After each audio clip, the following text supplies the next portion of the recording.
You are all very warmly welcome to this event. My name is Jerry Radowski. In English, I present myself as Jerry Radowski. In Polish is Jerzy Rawowski, bardzo mi miło.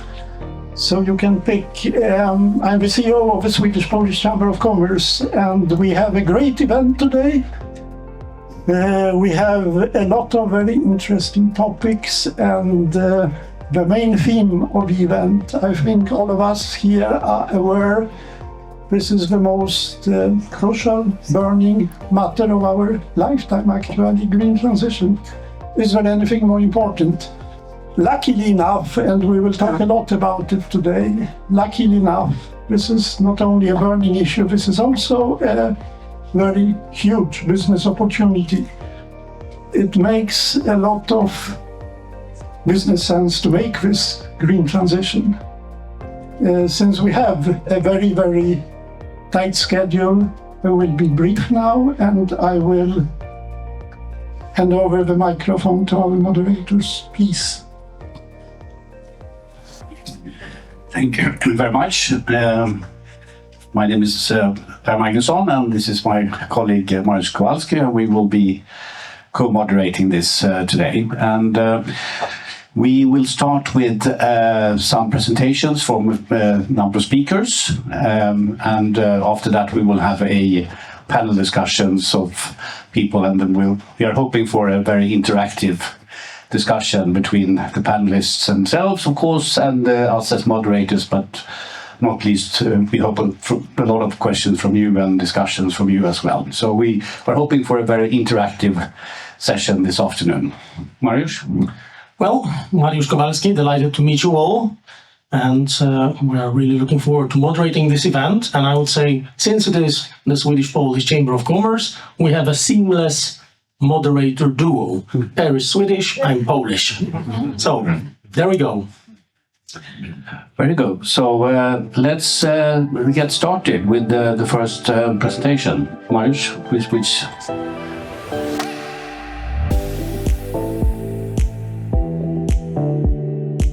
Thank you so much. And thank you, Jerry, for inviting us again. So very nice to be here. My name is Sebastian Waldenström. I am responsible for our energy transition team at PwC. And I will try to talk a little bit about carbon capture and storage, as well as carbon capture and utilization. For those of you who have never heard about those words before, this acronym CCS, I will go through that in at least on a brief overview, and also go into sort of one of the risks and challenges if you're looking into invest in these types of projects. And just like Jerry mentioned, this is an investment area that can be a great, quite a significant investment area and a good investment opportunity for those who are interested in contributing and investing in the energy transition space. And I do agree with you, Jerry, that this is a very important and the most important topic for our generation, even though sort of in recent weeks and months there is a good competition from other geopolitical topics as well. Hopefully those get solved more quickly. So going into CCS and what is it? It was carbon capture and storage. I got a question earlier today, very good. So storage in this case, frequently related to batteries. In this case, it's not at all related to batteries. If I go through what CCS is, it's about capturing carbon dioxide from one source, whatever that source may be. And then typically you concentrate it, you compress it, and then you store it somewhere safe, somewhere for a very long time. That's the general idea. And depending on what that source is, you get different types of CCS. So if the carbon dioxide comes from a bio source, you typically talk about bio CCS.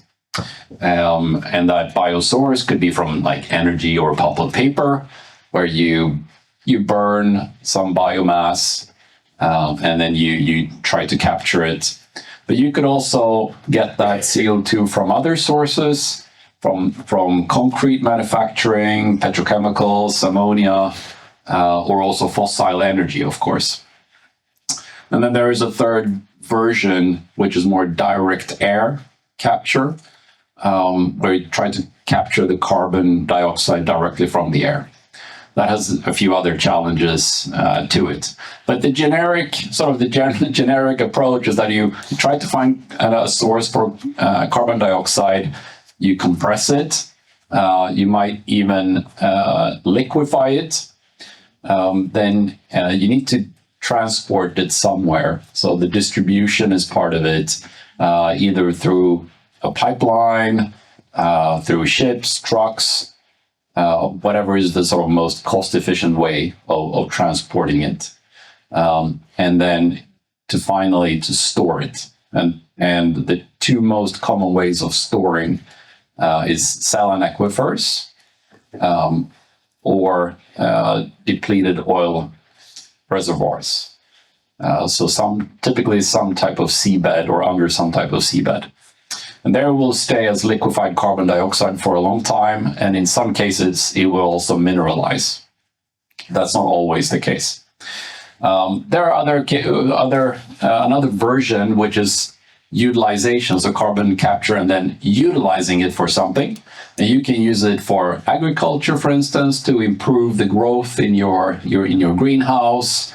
But the projection is like 95% of the CCS market will be CCS, and maybe 5% will be this CCU, or carbon capture and utilization. So that was just like a very high overview. And then if you go, these are big infrastructure projects. So they follow, from many perspectives, a fairly similar and standardized infrastructure project development. So some kind of pre-development phase, more of a development phase, construction, and then the operations. And operations is over 20, 30, 40, 50 years. So it's about the risks we're talking about in these projects. So in order to finance a project, you need to typically you need to understand the risks. You need to find financing sources that are willing to invest in your project, so you get a balanced business case. And if you look at sort of the general project risk in the early phase, so in the pre-development, it used to be, I should say, a lot about public opinion. So I'm lucky enough to have been working in the energy sector for about 20 years. So I'm old enough now to also sort of seen the first CCS projects in 2012, 2011, 2012, 2013, where, for example, Vattenfall invested 3.5 billion kronor in a CCS project, only to not get the public support. And then the entire project was scrapped. I would say now, 10, 12 years later, the public opinion is less of an issue, at least within the EU. But back then, it was regarded almost like nuclear waste in your background, in your backyard. And for obvious reasons, everybody was not that happy about that. But I think the public opinion has changed.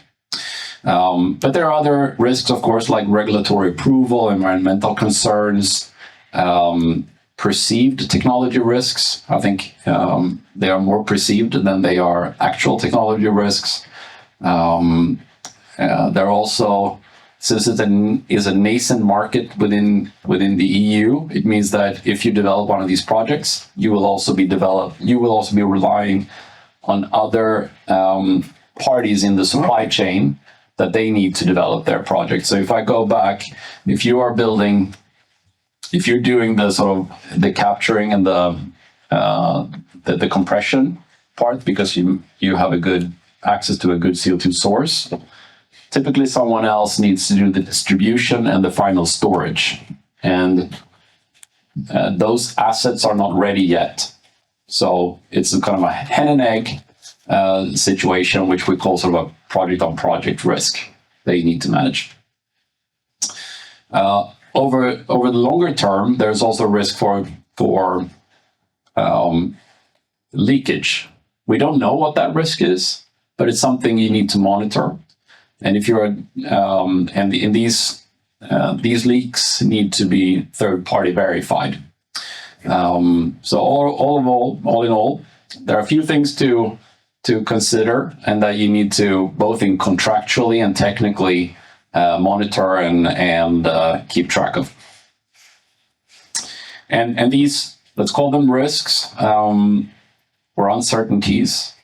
You need to balance those with the potential revenue income or revenue sources.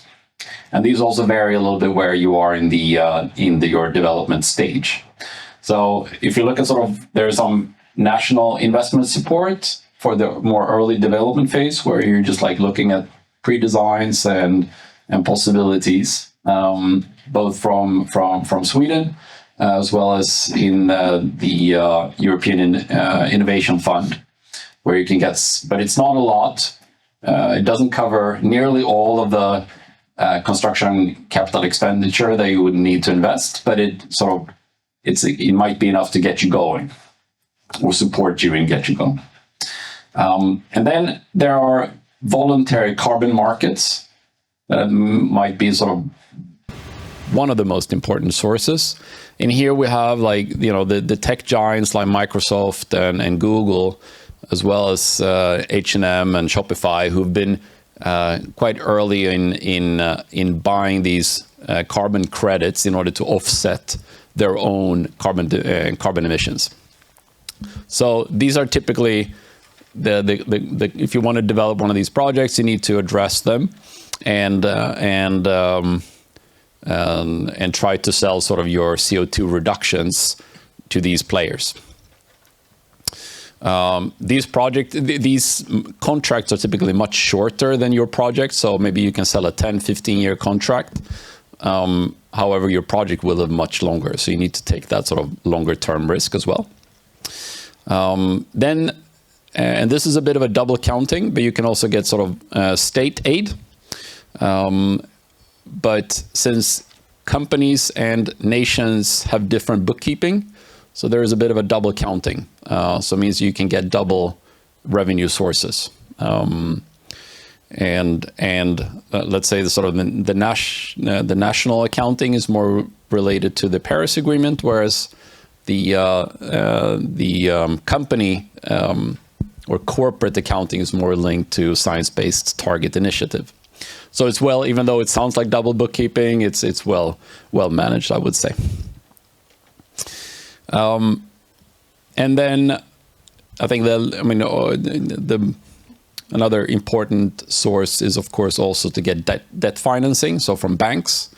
However, currently we see that most banks don't really see CCS as an independent investment project, so it's rather needs to be linked to, for example, a district heating source where these assets are typically being built.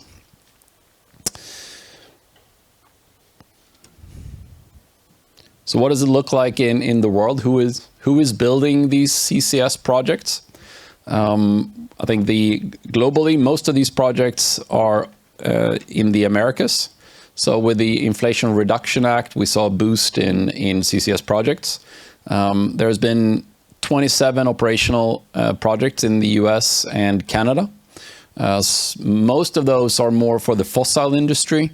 So when they do hydrogen manufacturing, and then they you get the CO2 component that they dig down. 18 projects are in development. If we look more to Europe, there are a couple of projects, almost 10 projects already in operations within Europe. They are on Iceland, UK, and Norway. Whereas there are a few projects also being developed. 6 projects and 10 being in development in Sweden, Denmark, France, the Netherlands, and there are sort of less, more early stage in other countries within Europe. So I mentioned earlier that there is some technology risk, but if you look at sort of this map, you also see that there are already quite a few projects in operations. So there's a lot to learn, and a lot of this can be, a lot of this experience can be learned in the US and Canada, whereas here within the EU we have less experience, but typically that can also be imported with just finding the right competence overseas. If we do further sort of dig down into the Nordics, Norway is the clear leader in this market. Both Norway and Denmark are leveraging their depleted oil and gas reserves. And Sweden is trying to catch up. We have great CO2 sources in our district heating network. And the most advanced project is a collaboration between Sweden and Norway. I will come back to that. If we go into sort of the Swedish support system, or in the Swedish market, Stockholm Exergi is the most advanced project in Sweden. They have secured some 20 billion Swedish crowns for their bio-CCS project. And the Swedish state earmarked 36 billion SEK for CCS projects, where Exergi secured a bit over 20 billion out of those 36. And most likely there will be a second round of the remaining 16 billion SEK for other projects to catch. And I think my time is up. Thank you.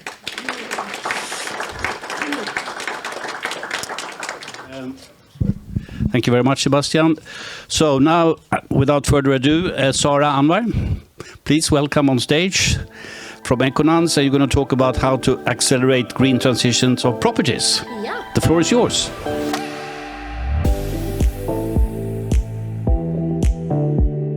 First of all, you'll notice that there's no text on any of these slides, so you can just relax and look at the pictures and listen instead. My name is Sarah Anwar. I'm super happy to be here. I've spent the better part of 2 decades working on sustainability. I've worked in the real estate sector, in banking, and now at a climate fintech called Econans. So that's the intersection of what I'm going to talk about. We're going to talk about real estate, properties, so it's going to connect to all of you in the room because we all live in homes, and we're going to talk about how we can accelerate the transition of properties. So this lovely group of people behind me, we have a shared mission. We're a company based out of Gothenburg, and it's developers, sustainability experts, UX experts, and the common goal is how can we best support banks in transitioning their real estate portfolio? And you can wonder, well, why banks? If we want to work on transitioning real estate, why do we want to go through banks? Well, it's because banks are super uniquely placed. They have that long-term relationship with all the properties that they're lending to. So you can think for a mortgage, 40 years. And that gives the right amount of time to work on informing, educating, giving guidance, and also the critical financing in order to finance these renovations and this retrofitting. And we do this through 2 critical means. One is sort of data. You can't do any sort of transition without having the right data. If you have advanced climate targets and you want to make sure you identify the fossil fuels in your portfolio and those really high transitional risk properties, you need current data. And all over Europe, we see the same problem. Econans is working with pretty much every top tier bank in the Nordics, but we're also working in the Baltics, Central and Eastern Europe, and we see there's a huge data gap. So if you don't know what the current energy use is, what the current heating source is, it's really hard to identify and then help transition those properties. So we work with machine learning in order to get like a full data coverage. In Sweden, for example, only 30% of villa single-family homes has an EPC. So we help with that. And the second aspect, which is our main area, are these digital platforms. We want banks, and banks want to be able to offer their mortgage customers, their tenant owner association customers, with the tools necessary and the information necessary to take a decision with regard to retrofitting. So the idea is that you should be easily able to sit on your subway ride to work, answer a few questions on an app, website, and get an idea of the energy uses of your particular home. What are your monthly costs regarding energy? And also what retrofitting measures are right for your particular home. And this is also interesting because we've done all sorts of user research on what is it that motivates someone to make that investment. And yes, it's primarily the financial aspects, but people also care about, at the same time, having a climate impact that's positive.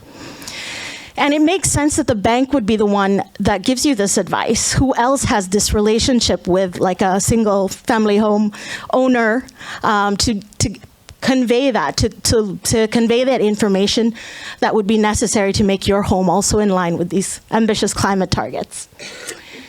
So the idea is that you would get recommended investment suggestions, like changing out your heating system or insulation.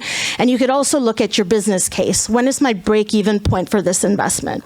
And it's also presented neutrally, like you are sort of, as a homeowner, inundated with information. You're not an energy expert, and your solar panel companies are saying one thing, heating system companies are saying another thing. And you want some sort of neutral idea for your home on what to do. And also connecting to those relevant sources and connecting to the financing. So the idea is to bring down the barriers. And I just want to put this into a regulatory context, because why are banks investing in this? Why are banks in there working systematically with all of their customers? Well, I think as the previous speaker was on about, banks have now a regulatory requirement to have climate targets that are science-based. And they must not just carbon offset, but also reduce their carbon financed emissions. And real estate is a critical sector, and most banks have this prioritized. So they have to have a transition plan for every property, especially the high-risk ones in their portfolio. And we also heard a hum about things changing. These regulations were really positive because they made sustainability risk for the first time to be quantified on financial terms, which makes it easy to build that into the long-term business planning of the bank, makes it easy to calculate the risks, and so on. And now there's been a little bit of a hop back, but it really doesn't change anything, I think. I think the praxis has already been there. The investment's already been done to work on this level. We have bank CFOs out there chasing information on the impact of different energy efficiency measures on buildings, so it's fantastic.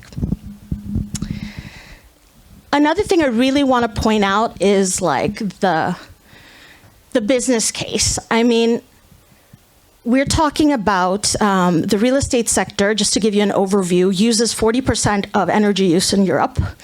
And that, of course, means a significant amount of the carbon as well. It comes from real estate. So there's no way we're meeting any sort of climate targets without saving energy on real estate in order to electrify other industries, for example, that are fossil fuel intensive. So the idea is, if you look at Europe, and we work all over Europe, and this problem scenario is obviously different for different European countries, but you could say, if you look at Europe as a whole, 75% of buildings on some level can be qualified as energy inefficient. So that is a massive opportunity to finance this transition, but it's also a massive task. You need to approach it the right way.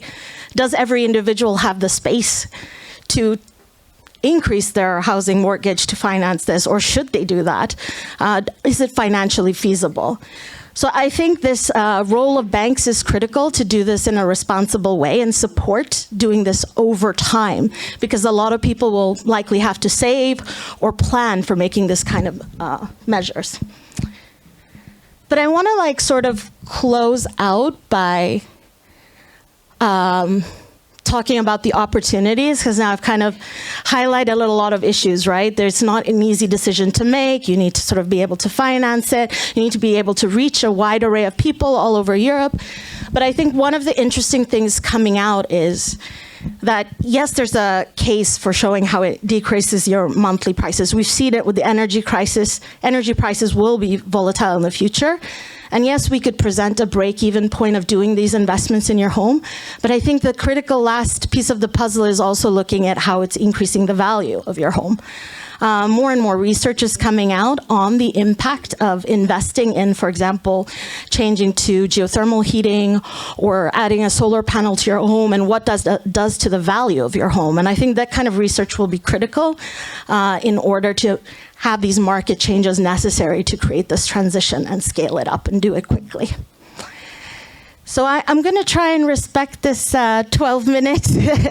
I could talk about this forever. I'm super passionate. But please come and find me in the Mingle, especially if this intersection of sustainability and real estate is interesting for you. All right. Thank you.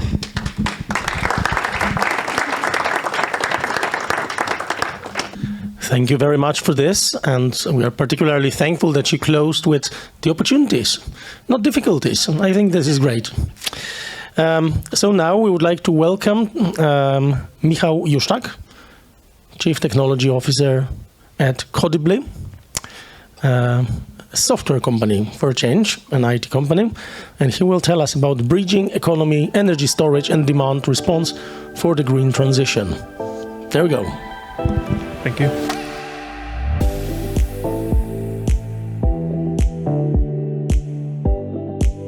All right, hello everyone.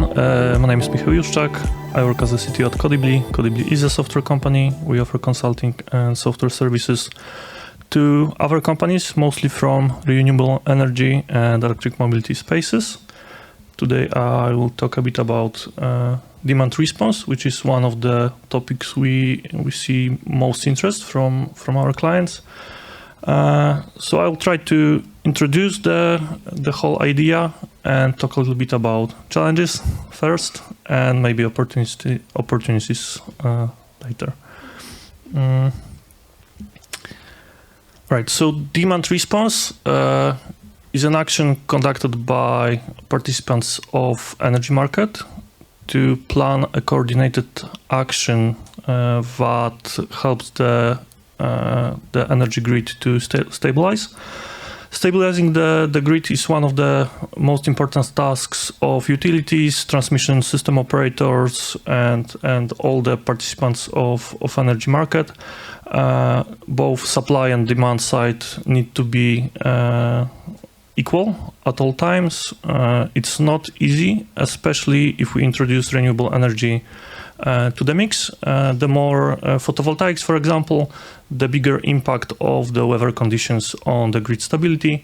This means that utilities tasks are more and more challenging, and they need to find more ways to impact the behavior of both consumers and producers of energy. Demand response is one of the ways it can be done. An example of the demand response program can be something that enrolls owners of smart thermostats, and the utility will pay them incentives if they participate in events. An event is communicated, for example, a day ahead. So utility will notify consumers that tomorrow at 1 p.m. we will change the settings on your thermostat, so you consume less energy at a critical point in time, and that way they can help to lower the demand at that specific time, which might be more economically viable than, for example, paying someone else to produce more energy at this time. Or it might be impossible at some points in time to produce more, and that's also something that happens already. Energy storage devices, so mainly batteries in this case, seem to be a great fit for this use case. because we can help balance the grid both ways. We can charge the battery when we have excess energy and discharge at times where the supply is low. So this, seems like a good idea, especially since there are other reasons to install batteries. Demand response is not the only thing we can do with a battery. We can increase the self-consumption of power generated by photovoltaics, and coordinate with the grid in other ways too. So, an example of that would be a commercial building with photovoltaics on a rooftop, energy management system coordinating different devices working on site, like maybe electric vehicle charging stations or HVAC units, and then coordinating with the utility to change that behavior depending on utility requirements at specific times. And that can be both coordinated with energy market and specific utility commands and set points. It's not always that easy, so we have some challenges. I will talk about 3 different kinds. So we have regulatory challenges still. Then creating business models that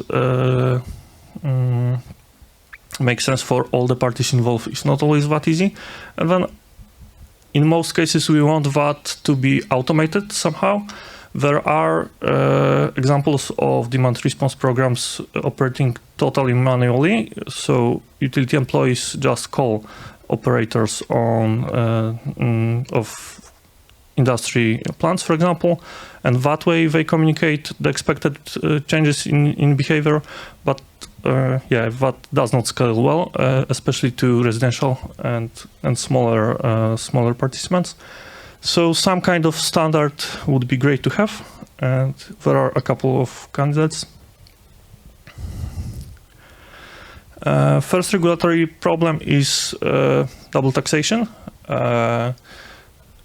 In most cases in European countries, the owner of an energy storage device is taxed both ways. So when we charge the battery from the grid, we pay tax for that amount of energy, and when we discharge, we pay the tax again. So that disincentivizes using a battery very dynamically and coordinating with the grid. These changes, there is a Commission recommendation to change that. It's not binding, and it needs to be adopted in all of the countries separately. But the idea is to remove barriers like that and avoid double taxation. Depending on the country, this can be different for different scale of batteries. So typically, countries approach larger devices first. And for more residential and small commercial units, it's still a bit difficult to just interact with the grid very dynamically. The next challenge is that for the company operating a battery to be profitable, they need to earn from many different revenue sources. And creating a business model that makes sense can be challenging, especially since in different countries there are different approaches to energy market and power market, frequency regulation, peak shaving, and one of the examples I'm sharing here is from United States, where the Rocky Mountain Power utility operates WattSmart program that lowers the cost of installing energy storage device for homeowners by half, and owners gain that incentives by participating in programs throughout 5 years, I think. So it can lower the cost of installing battery dramatically, and that also means that manufacturers of batteries are incentivized to integrate with the program if they want to sell their devices to customers at lower price and compete. So that ways the utility guarantees that there are devices compatible.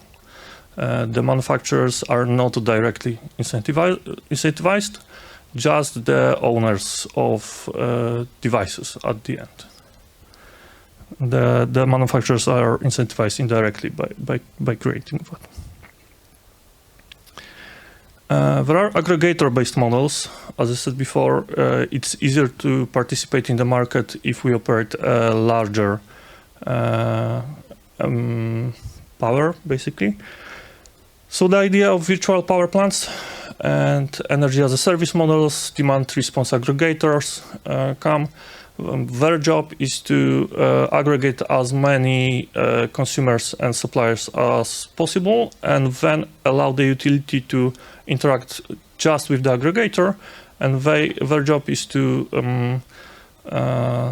proxy and forward that information to all the consumers and guarantee expected participation. But also that complicates the business model because we have one more party involved. The standardization is still a challenge. And as always with standards, we have more than one competing. Open standards like OpenADR and IEEE 2030.5 seem to be most commonly used. And both of those protocols allow to create demand response programs and operate them. Both are still in development. So maybe IEEE 2030.5 is not in development as it's established standard, but yeah, new standards are also developed still. When we have a protocol or standard picked, it's still not enough. The protocol itself just defines a way something can be communicated, but all the parties involved need to agree how they will interact with each other. So establishing expectations to behaviors of different sides of communication is important. Typically, we need to communicate the program metadata, let's say, who is eligible, how the participation is incentivized, whether it's mandatory or not. We want to notify all the participants of upcoming events, and then maybe we want them to declare whether they are opting in or out from the event. And also, utilities are interested in collecting telemetry data to understand how the participation interacted with the grid and verify the participation too. So to fully connect that ecosystem, we need to gather the data from the hardware unit and collect that in aggregated form, provide that to the utility, and then to create the other side of the communication and forward the utility expectations to the hardware units, and maybe also notify people responsible for the device, which creates a complicated system of a lot of interacting parties. So the technical integration can be challenging. OpenADR protocol is developed by OpenADR Alliance, and right now it's probably the most popular of the protocols dedicated for demand response. It automates all the communication I described before, or it can automate that. Right now it's widely used in the United States and getting traction in Europe. OpenADR 3.0 was selected as a protocol to be used by all utilities in the UK when integrating flexibility markets.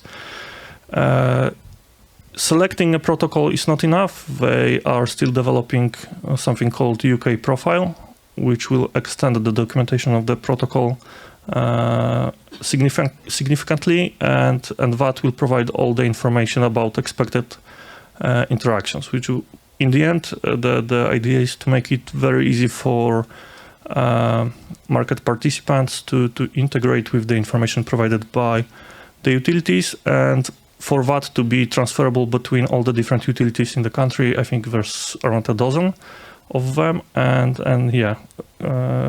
it will allow the manufacturers of devices, for example, to integrate once and then operate throughout the country.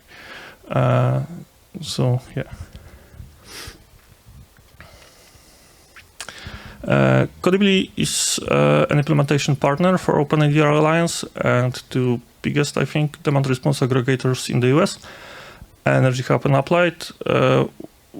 We helped several different OEMs of batteries and thermostats, inverters, other types of devices to integrate and allow their customers to participate.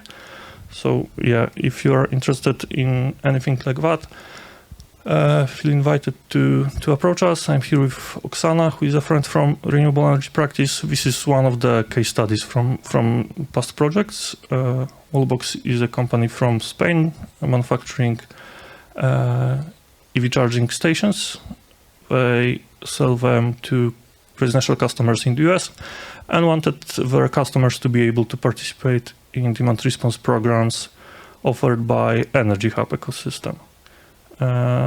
This lowers the price of the device for their customers and boosts sales basically.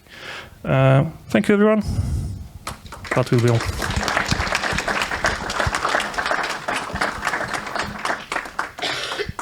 Thank you very much. So let me welcome to the floor Mats Linder from Stena Recycling, who is going to talk to us about how circular product design can drive business resilience and unlock value. Isn't that an intriguing heading? Hopefully. The floor is yours. Thanks a lot.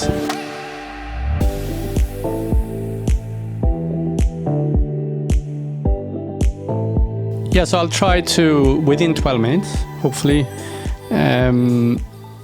talk about three main things. Number one is why we need to talk about this concept of circular economy when we talk about the green transition, when we talk about sustainability. Number two, what our role as Stena Recycling is in driving circularity. And number three, as kind of a deep dive example, the role that product design, the crucial role that product design plays in enabling this. So I've been working at Stena Recycling for about 4 years in a couple of different roles. I've helped build up our consultancy business where we provide advisory services to businesses who seek to advance their circularity.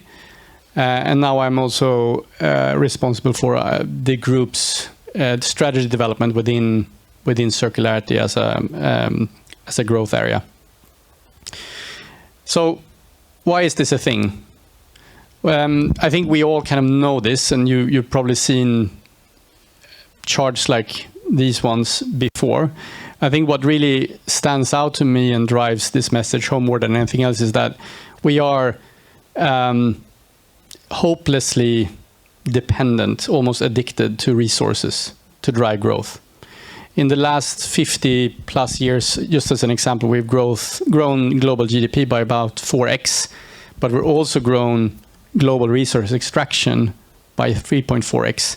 So that's not a very impressive decoupling in an era which has seen huge growth and integration of digitalization, like who has records anymore, right? And digitalization we often quote as like this big fantastic thing that is going to dematerialize our lives and really drive sustainability. But so far we're not seeing much of that in terms of actual resource extraction. And maybe it's a psychological thing. People will be people after all. We still want our homes, our cars, our nice clothes, etc. The question is, how do we use these resources in a more efficient way? And we have to. Otherwise, you know, the statement made by The Economist a couple of years ago will be true, for sure. In this equation, material use plays a huge role, actually. So, I mean, the green transition is really not just about energy. It's almost half to 50% or just a bit less driven by the products we make.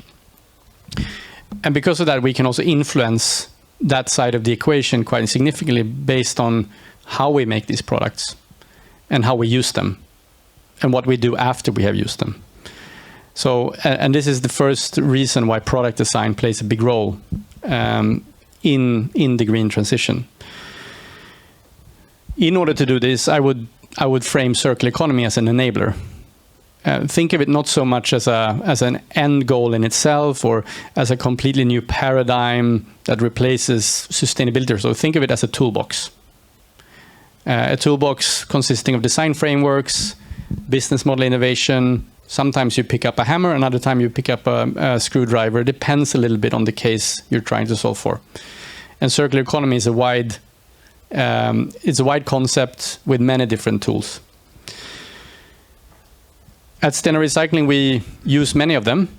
Our goal as a company is to provide profitable circularity across the entire value chain. It's something we've done for a long time, of course, long before this concept was even named or talked about.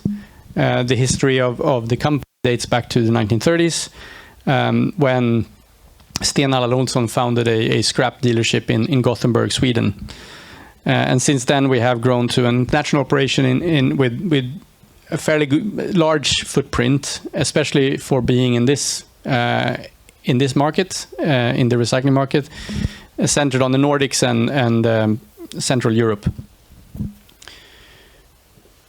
And nowadays, we deal with materials in almost every significant, or at least every material-intense industry segment. And we deal with basically every major material stream. So, being an efficient recycler, isn't that enough, you might ask? If you have good recycling operations at the end of the supply chain, why bother upstream? Well, that's what I'm trying to build an argument for here. We need to circulate more products and materials because after all, that saves resources. The reason to do that, or the kind of rationale for doing that as a business, is that it builds resilience and it plays into your equation of achieving your sustainability targets, whether they are, SBTi or some other voluntary commitment or a regulatory commitment of some kind. And I think one thing that has been a little bit undeservingly overlooked in the last few years, at least, is the kind of resilience it helps build. Since by being more kind of plugged into circularity, you can also reduce your risk exposure to the global raw material supply chain, which is a supply chain that has been very volatile in the last few years. It can be because of shipments, ships getting stuck in the Suez Canal, or because of production issues at a semiconductor manufacturer on the other side of the planet, for example. But it's also about geopolitics and the access to critical raw materials, of which Europe imports almost everything today. So all of these aspects play in as kind of you look at this with a CFO hat on, not just a sustainability officer hat on. So material circularity, how is that achieved? Well, the most basic way, of course, is recycling things, whether they are production scrap or end-of-life products. So recycling them and bringing them back to raw materials is crucial. But that's just one side of the equation. The other one is making them possible to recycle, which is not, it's just not a done deal. And in both these cases, design plays a crucial role. So first of all, if you manufacture a product today, how much of the raw material you use can you replace with recycled raw material? How much do you know about how much you can replace? What do you know about the differences in quality, the differences in access, the variability in quality, the cost dynamic, and of course, at the end of the day, how much that saves you in carbon credits or whatever measure you use. All of these things are intricate, as most supply chain things are. So that's one way you need to look at this, and how your design of the product or the asset that you're making can be done using recycled materials. Or looking at it from a different perspective, how can you change this design in order to incorporate more of these recycled raw materials? The other side of the equation is, okay, having designed my product, how recyclable is it really? We have worked with a lot of companies that come to us asking this precise question. I was, in the beginning, quite astonished to learn that nobody really knows the recyclability of their own products. We don't have the culture tradition to think about the end of life that much. We have relied either on a supply chain of waste management and recycling to just deal with this, and regulation, which frankly is not quite stringent or very much enforcing in terms of how much has to get recycled or else, so to speak. As a consequence, the recycling value chain, recycling companies have had to be extremely sort of reactive and on their toes to extract as much value as they can from whatever ends up on the market. And recyclers have become quite good at doing this, of course, but that doesn't mean that we have optimized the system. Quite contrary, we have not optimized the system for circularity in terms of recycling or other things, simply because we don't take this into consideration that much when we design. I'm going to show you a pretty maybe busy slide to just illustrate this point. This is a scatter plot of a number of product teardowns that we have done. And we're looking only at electronics now. So these are all products that sort of classify as EEE waste at the end of life, ranging from just a few grams of weight to a bit over a ton. And we have plotted that against sort of the percent recyclability that you get once this reaches end of life and goes through a standard state-of-the-art recycling process. So a few things to draw from this slide. Number one, if we look at the requirements set by the extended producer responsibility that exists for EEE waste, there are 3 levels. And different products are classified a bit differently, and I have not included those classifications here, so take this with a bit of a grain of salt. But the lowest level required by the EEE waste directive is 55%. And we have at least 23% of this sample below there. We have almost half of the sample below the 70% sort of mid-mark. Plus, there also seems to be an interesting correlation here between, the weight of the product and the recyclability rate. I won't get more into these details apart from just concluding that there's a lot we can do here, right? There's a lot of uncaptured opportunity in terms of enabling more circularity through how we design our products. Designing them in terms of the material choice, in terms of how these materials are put together, enabling them to come apart in a good way and generate valuable secondary raw materials.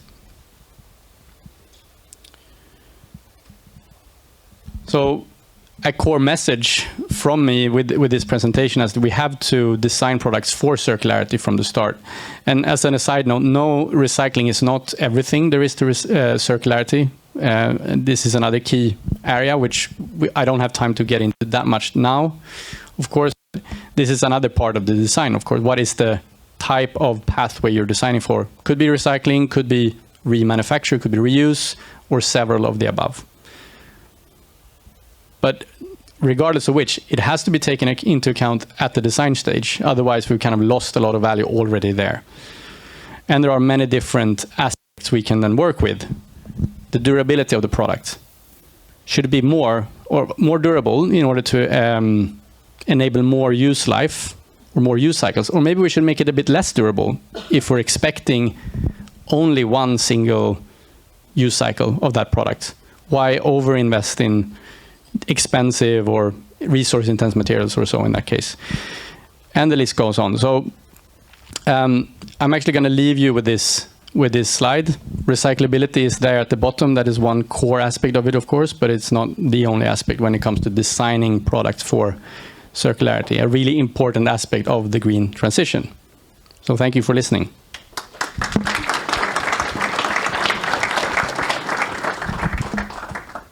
Thank you very much for this presentation, and there is certainly a lot for us to think about. Now, we had a very interesting presentation about the green transition in the property sector from Sarah. We are coming back to real estate now, but with a slightly different perspective. So I would like to welcome to the floor Tomasz Halkiewicz, CEO of Market Ecology Sweden, who will tell us about how sustainability due diligence. Yes. What a marvelous tool for identifying and minimizing risks in real estate transaction and M&A. So we are now more into M&A and transactions in real estate. The floor is yours. Thank you. Thanks very much.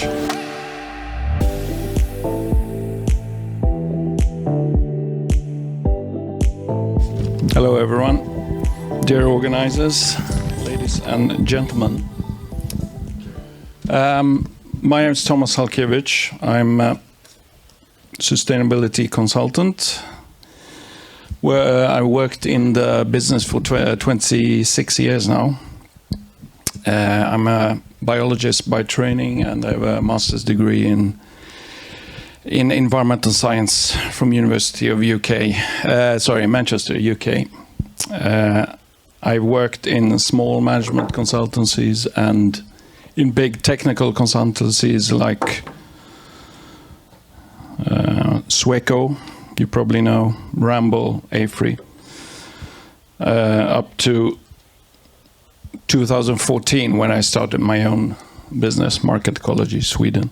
So I'm leader and founder of this sustainability consultancy. I'm going to take you through, give you an overview of the tool of sustainability or ESG due diligence, which is used in as presented in mergers and acquisitions, or it's an investment tool. This is me.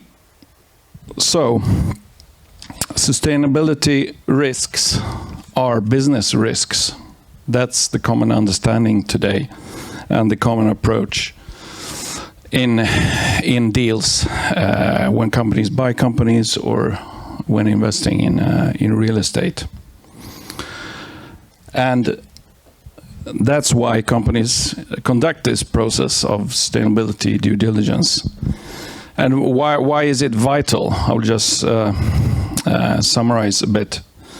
By doing the sustainability due diligence, we identify critical risks. We identify opportunities for improvement. We provide basis for decision making and post-merger strategy. We briefly assess legal compliance of the company or the property that is bought. We assess sustainability performance of a company or a property. We create sustainable value from risks, both environmental, financial, and managerial or governance. I will talk more about this.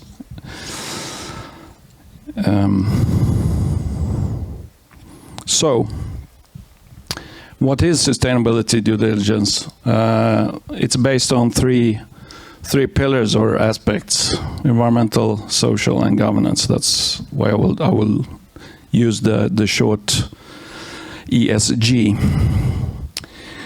And it is a systematic process of identifying and assessing risks in investments, but also we quantify the risks. So the output is a risk assessment and recommendations of mitigating measures and cost. How much does it cost to rectify the risks that we have identified in the process? And the main contents of SDD or ESG due diligence are first an evaluation of the company's environmental impact, the impact on climate, biodiversity. We review the resource use, raw material management, waste management, and also look at collaboration with, well, the company's collaboration with suppliers on sustainability matters. The S, or the social aspect, it consists of reviewing working conditions, the health and safety of the employees in the target company, chemical safety, relationships with subcontractors and suppliers to promote sustainability. And then the third aspect, the governance. There we assess internal policies for business ethics, for corruption, presence of whistleblower systems, for example, and the quality of sustainability reporting. And as I mentioned, most important, or not most important, but it's important step is to that we quantify the risks that for the mitigating measures that we recommend. So our clients use the. I mean, we make a financial assessment of the sustainability risks, which are used in the negotiations then with the sellers. And we work. We have a standardized work method, and we follow internet. There are quite a few international standards and guidelines for due diligence work on the due diligence process. We have ISO standards. We have the American equivalent ASTM standards.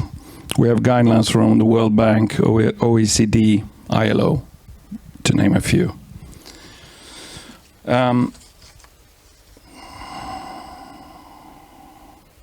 Yes, a couple of examples of just to clarify a bit what kind of risks are we usually finding when doing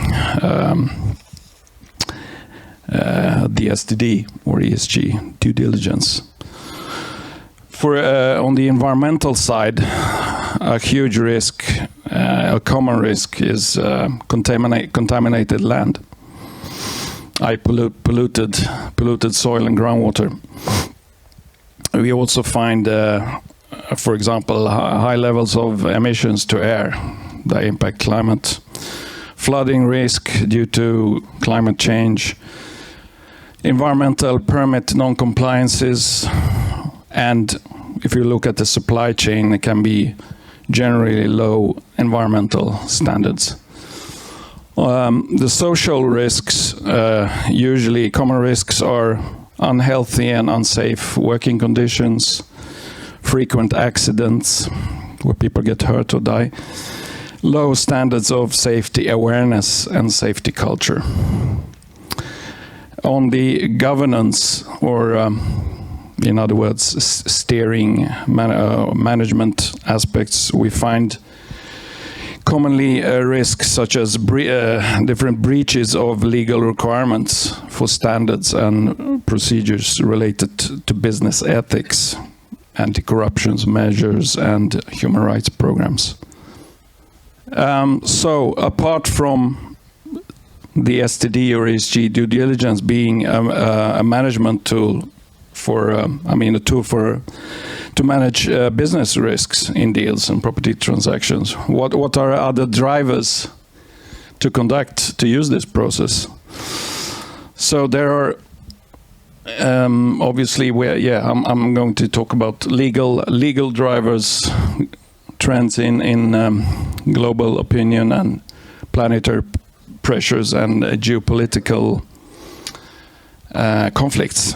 So, as you know, in the last couple of years, the EU has introduced several directives and regulations that require sustainability due diligence to be conducted. We have although they have been watered down and pushed forward in time, but still there is a legal or regulatory pressure to conduct systematically conduct sustainability due diligence. We have, for example, the corporate social due diligence directive. I mean, you have to, the larger companies will have to assess their supply chain in terms of environmental impact and breaches of human rights. We have the Corporate Social Responsibility Directive, where one requirement is to conduct a due diligence also in your supply chain. And we have the EU taxonomy regulation also. Then we have seen growing pressure on better sustainability or improved sustainability performance from banks, investors, and consumers. But we also see a growing pressure from NGOs and local communities around the world. Science has showed us that there are huge global changes in planetary systems ongoing. There are changes in climate, water, biodiversity, the ocean system, to name a few. And this creates a pressure on businesses how to respond to these pressures. And then also we have seen, well, as you know, the pandemic that we have all lived through. Well, unfortunately not all of us, but all of that are here. And the geopolitical conflicts that adversely affect supply chains, resource availability, ecosystem, and human rights. So what is the status of the sustainability due diligence as of today? I found a study by KPMG made in January this year. It's a global ESG due diligence study of the status in 2024.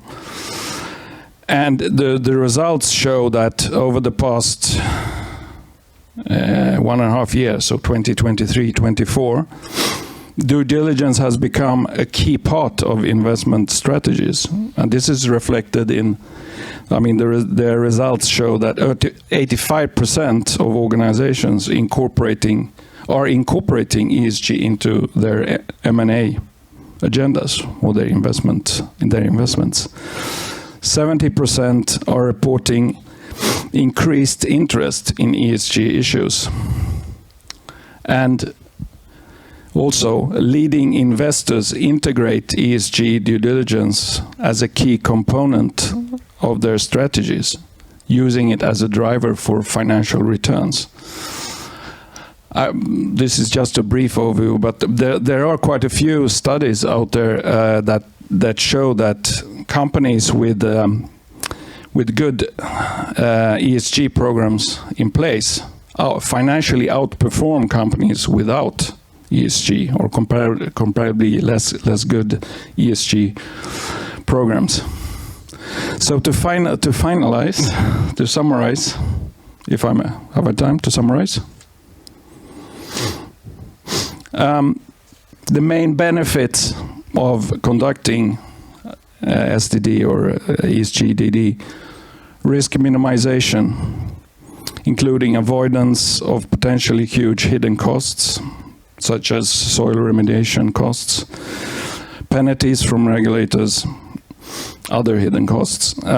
Legal compliance. We ensure, by doing this, we ensure regulatory gaps are identified and rectified.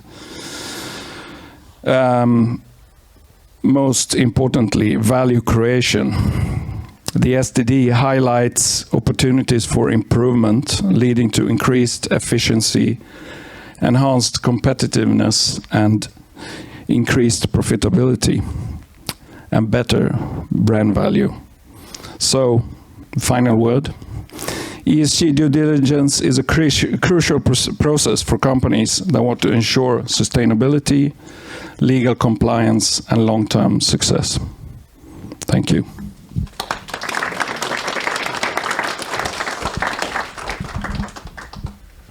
Thank you very much. Thank you.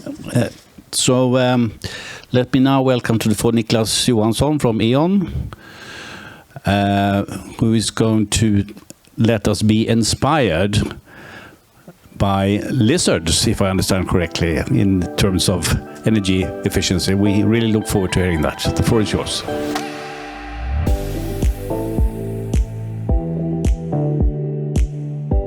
Right, so thank you for inviting me, Jerry and team. It's a pleasure being here to talk about lizards, but also about the topic of today. So energy efficiency and green transition. I'll tell you a little bit more about myself later on, but I'll jump straight into the first question, why we have lizards on the screen. And actually lizards are one of the nature's best innovation in energy efficiency. So the animals like lizards, they're very efficient. They can adapt to all the temperatures that's available in the surrounding. So that's what makes lizards very unique. The solution I will talk about today, Ectogrid, is actually named just of this animal, ectothermic animals like lizards. Our solution is called Ectogrid, and what it does is it uses all available energy that's in the surrounding before adding new. So I'll tell you a little bit more about that, but short about me and the company Eon. I guess some of you are familiar with the brand. So Eon is one of the world's and Europe's biggest private-owned energy company. So we have 100 million customers connected to our grid, and I have 80,000 or 70,000 colleagues around Europe that's helping me lead energy transition across Europe. So from Sweden down to Milan and a lot of regions around Europe. Actually today I'm not representing Eon as an infrastructure company, but more as a technology supplier. So that's what I'm talking about today. And when we developed this technology, we looked out at cities around Europe, and we saw that we have designed them in a very linear way. We provide one part of the city quarter with cooling. It could be a supermarket where we cool down the building. And we provide another part of the city quarter with heating. Unfortunately, when it comes to heating, we use a majority of fossil fuel and combustion to heat up the building, and then we remove heating from another building that needs cooling, just remove the heat from the building up in the air. So this is the results from how we design the cities today. We have separated infrastructure and we waste a lot of energy. And actually today we waste a lot of energy in Europe of the amount that we consume to heat up the same continent. So that's a big amount of energy that's being wasted every year. It's almost 3,000 terawatt hours of energy being wasted every year.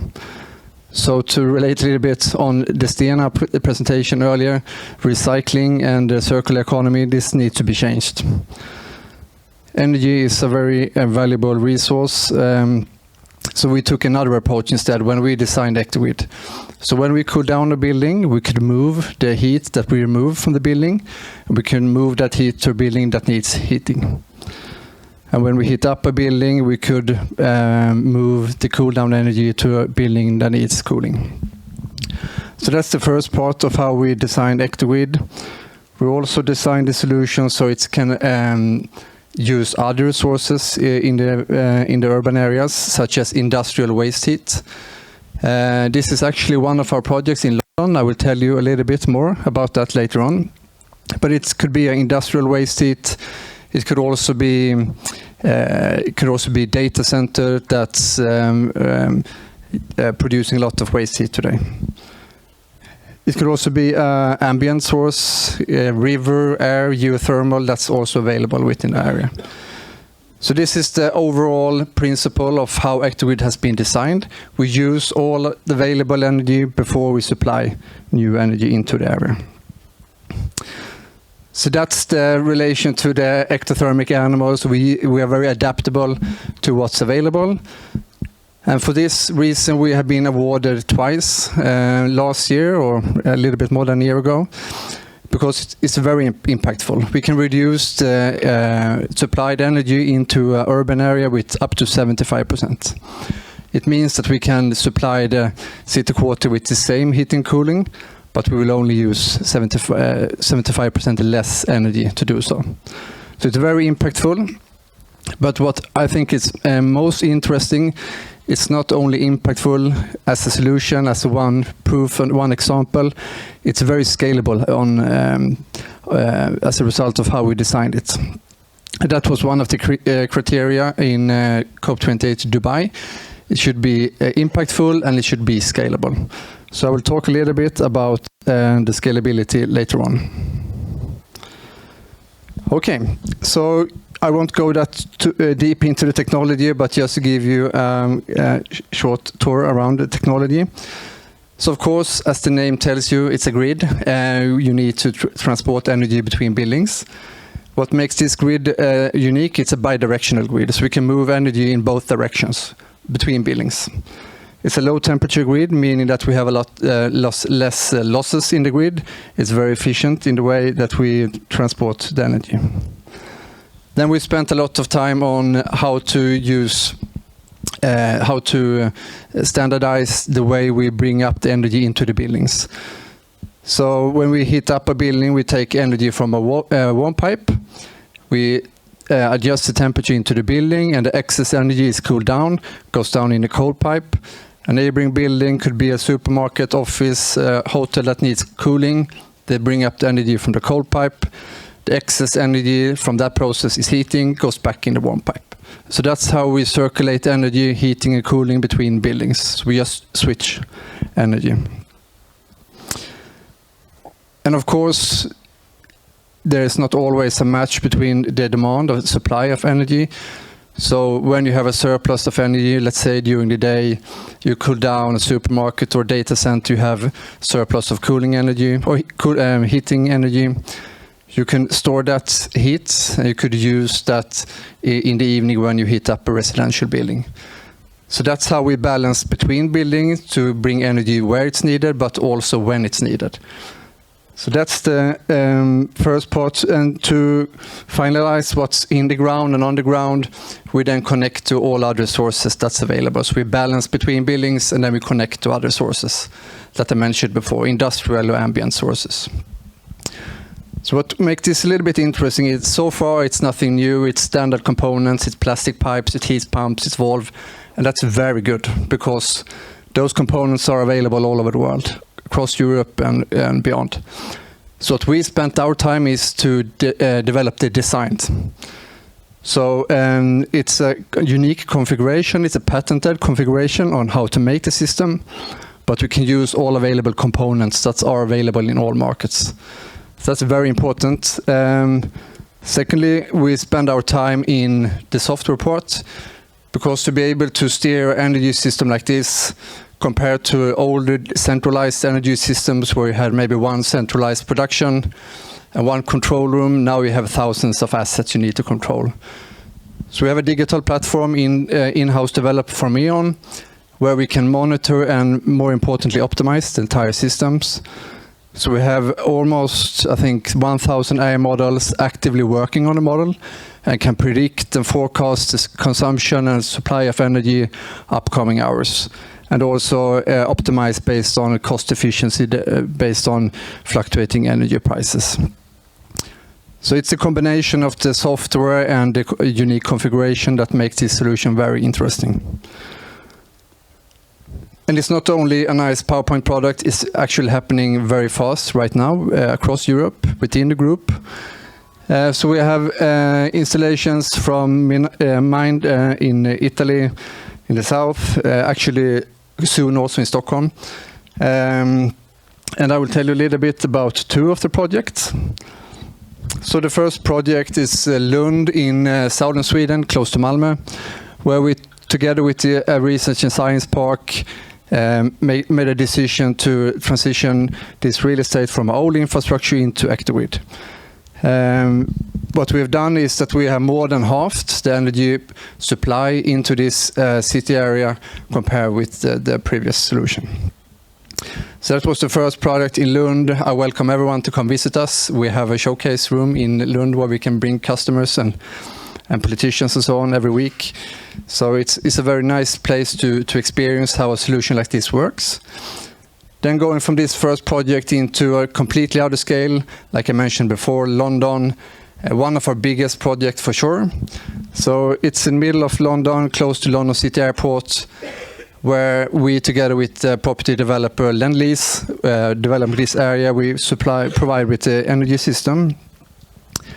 And what makes this unique is we will have more than 6,000 heat pumps connected to the grid. So each apartment will have their own heat pumps.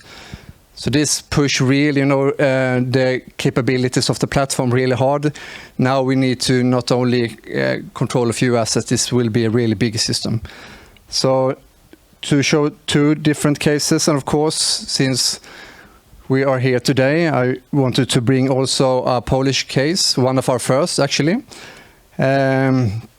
What makes this really fun is that we made this together with the customer. That is also quite often the fact. We have a customer that has clear ambition of providing a low carbon heating and cooling. This is a perfect example, a customer that pushed us to do this. So we, together with the customer, created this first project in Poland many years ago. It's early stage, hopefully scaling soon. So very proud of that. All right, so clearly it's an infrastructure coming from the energy infrastructure. We are maybe not that used to scale technology globally. And this is what makes this really interesting, is we are now capable of doing this. We can replicate this kind of grids globally.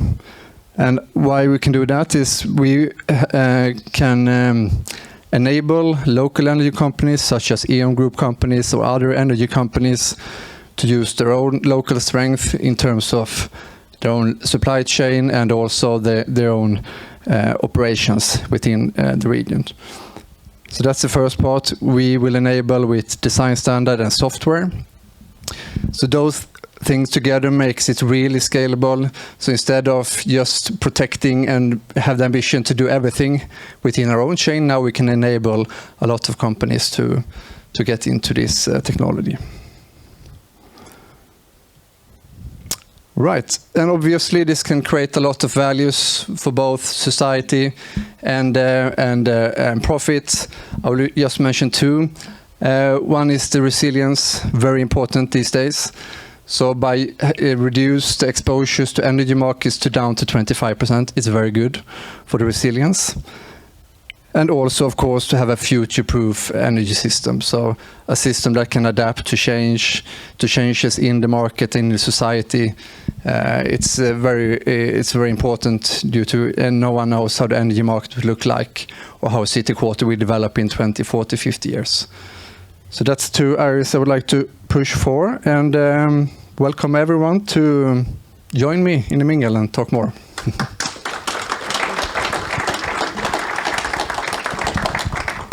Thank you very much for this. It was certainly very interesting to learn how we can get inspired by lizards. And now we have the last presentation before the break, which we all deserve. So now I would like to welcome to the floor Pierre Renhult, who will also share with us very interesting insights, namely code over Chrome for a sustainable future. The floor is yours.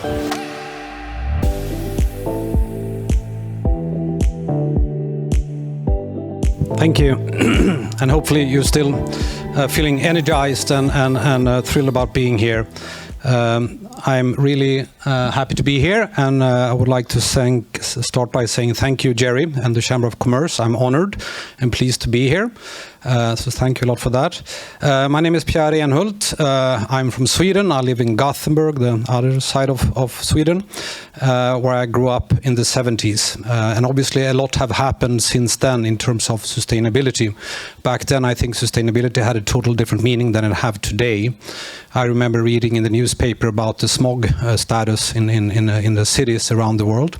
I think we don't have as much smog today as we had then, so apparently something have become better.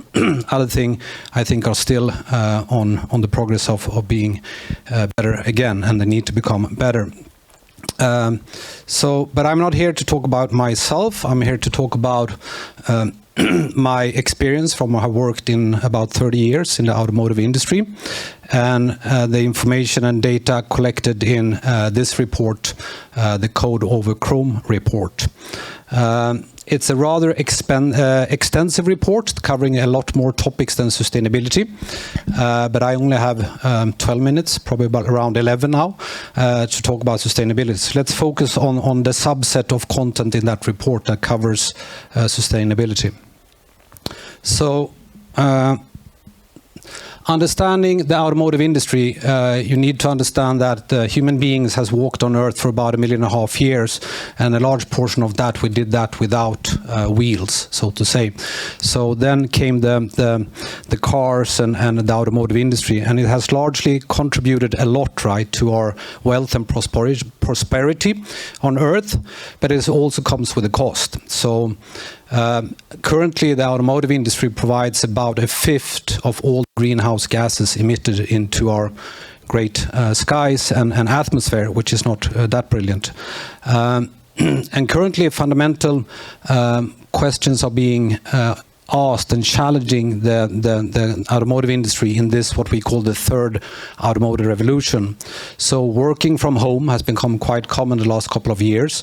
That questions the need to commute. Alternative modes of transport like bicycles and e-scooters, etc., questions the dominance of the car as a transportation mean. And of course, the state of the environment questions the combustion engine at large. So there is a lot of challenges on the automotive industry, and they need to transform quite quickly to become relevant also in the future. The automotive industry is quite big, right? It's a big industry, not only for the private cars, but also for the transportation, the big trucks and vehicles, and also all the transportation services around that. It's about a $8 trillion US business, and in 2024 they produced about 90 million vehicles. So it's a huge industry covering a lot of topics and is quite advanced, right? And the whole value chain is very, very complicated too, right? You have all the, and it's currently undergoing a lot of challenges and questioning, so to say. The old model where the OEMs, or the manufacturers, basically perfected to put wheels on metal, so to say, they were largely hardware companies, are now moving into a new future where everything becomes connected and digitalized. So all the upstream kind of activities in the value chain becomes more and more complex, but also all the downstream activities becomes very different as we consumers explore new ways of consuming transportation and mobility, and also the companies invent new ways of delivering those services. So today, and not only that, also the whole value chain is expanding by sustainability energy demands, power grids, data, software, smart city solutions, and entertainment, so forth. So the whole value chain is becoming more and more complex, and I think the OEMs, the manufacturer, now needs to decide where to draw the line. Do they need to own the lithium mine? Do they need to own the upstream value chain activities of creating the assets and things going into the manufacturing of the products and services? Do they need to start invest in sustainable energy? Do they need to own actually the delivery and the production of sustainable energy and so forth? So basically what I'm saying is that the sustainability scope is expanding. It used to be about making the car electric. That's where we're coming from. But sustainability, it's a much bigger topic than that, as you heard from the previous presenters. There's big stakeholder demands on the industry. The amount of issues in scope is constantly increasing, and their quest of taking an end-to-end responsibility is also increasing. So there are many challenges, one being the transition to zero-emission vehicles. That's kind of gotten quite far with electrification of cars. Secondly, securing and ensuring the green energy infrastructure in the world. That's kind of not there yet. In the Europe and the modern Western world is built out, but in the Eastern world not as much, and neither in big parts of the US. Then, of course, you have the whole digitalization and smart mobility solutions needed, and the compliance with cybersecurity regulations and so forth. And then, of course, supply chain, material sourcing, life cycle and carbon footprint, and the whole end-of-life vehicle management that our Stena friends spoke about. So I don't have the time to talk about all of those topics, but I will focus on the first three ones. So transitioning to zero-emission vehicles is quite far gone so far. Many companies invest a lot. There's a lot of push from governments banning combustion engines. Largely by 2035, all manufacturers are supposed to have got rid of the combustion engine from their cars. On the same time, battery production is not really clean currently. You have a lot of issues in the mines creating the lithium and so forth. And then on the same time, all these manufacturers have stiff demands on reaching the CO targets and demands from regulations, etc. So it's quite much investments that needs to go into the industry from the OEMs.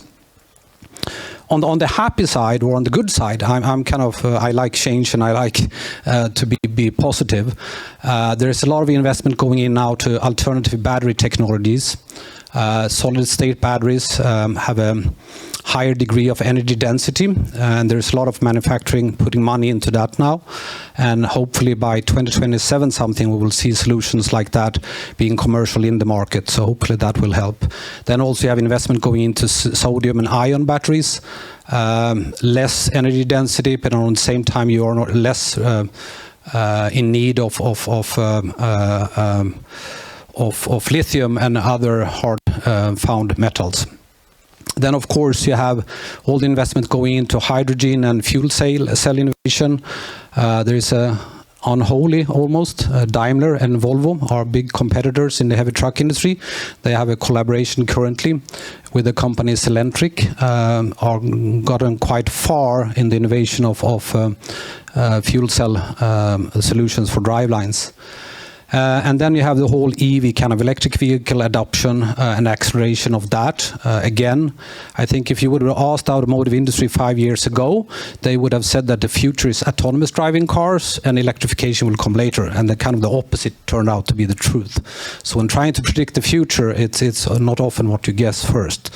So, and that is driven by a lot of incentive programs. So in EU, we have the EU Fit for 55 program, giving incentives to companies investing in this. And in the US, maybe within brackets, we have the Biden IRA incentive scheme, but that is largely questioned right now by the next leadership over there.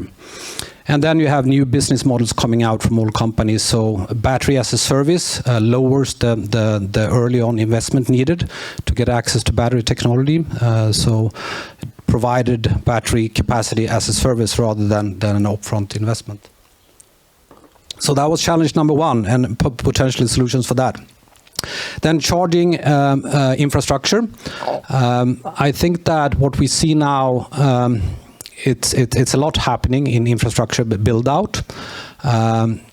Still 95% of the automotive experts believe that limitation in energy infrastructure will affect the industry greatly. So there are some challenges in that, right? But also some solutions. So right now, I guess everyone can see around in the big cities here in Europe that the likes of Ionity and Tesla supercharger stations have been popping up everywhere. Increasingly lowering charging speeds and pushing the service to the market. Scania has a new company they founded, Eon. They have promised to deliver up to 40,000 charging stations across Europe for the heavy truck industry along the big highways, etc. Really good initiative. Also Volvo Energy has the same thing going on, building out their energy infrastructure. We have seen new technologies in wireless charging being tested at Gotland, actually in Sweden. It was about 2 years ago. The company Electron was testing that out. So basically the truck drive on the road and it's charging while it's driving. So you don't need any wires or connections. And also the energy companies, like we heard from Eon earlier, but also the traditional kind of fuel companies like Shell and BP are increasingly building on the brand promise of delivering clean energy. So when they build up their charging station, they promise that they are served by 100% clean energy from wind and solar, etc. So good things are happening there. Also, this wasn't supposed to be an animation. Okay, here we go. There's largely being rolled out and tested across the world, battery swapping. So instead of kind of charging the battery, you swap the whole battery with a robot fixing that for you. BMW have a test with the robotic charging. So in parking houses or garages, instead of building infrastructure for every parking lot, you have a robot coming to your car and you kind of just book it by your app, and then the robot will come and charge your car with the battery that it's pulling up to your car. Toyota have investments together with Coca-Cola, where they're driving a certain path with a hydrogen truck, testing that out to lower emissions, etc. And then, of course, the whole vehicle-to-grid promise. So in this case, an image on the upper right is it must be Ford, right, having a promise of their F-150 coming with a big battery connected to the grid, enabling you to... are we running out of time? Yes. Oh shit, I have a lot of slides. So then I'm going to move quick to it. So the digitalization and smart city solutions. So one solution, of course, to enable smarter cities is vehicle-to-everything technology. So where the vehicle can talk to other vehicles, it can talk to the infrastructures, it can talk to pedestrians and to network in real time. When this comes live and is up and running, that will of course have a lot of use cases, but of course also reduction of pollution, traffic, congestion, etc.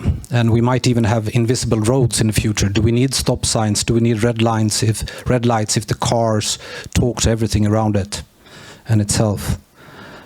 You might think this is dream technology, but not. If you look at the American-based Waymo being up and running with the autonomous driving taxis, so to say, in the US, they have gone from running 12,000 paid rides in 2023. In 2024, a year later, it was 312,000 paid rides. So up and running, full speed, and contributing greatly to a more sustainable world, I would say. And then you have all the mass mobility as a service platforms, of course. I guess you all tested Uber and Bolt and those guys. They are rapidly growing now, and they have even Uber Eats, Uber Business, Uber Air is even coming. Vim is a Finnish business delivering one app to book all the public transportation you need, trains, ferries, buses, rent cars, etc. in one app. Moveit, same thing, but they are a global platform integrating with all the cities across the world. I think they are in 160 countries where they have about 6 million bus stops located, etc. So final slide, I think, the big question from those guys, I think, is will these new players take responsibility for sustainability in the same way as the traditional companies have done? I don't know. We will see, but I hope so. And I guess I need to end there. So thank you. Great being here.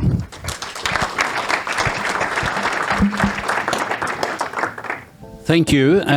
So let's take a brief break until 2:45 and then we'll be back. And we are moving on to the panel part of our event.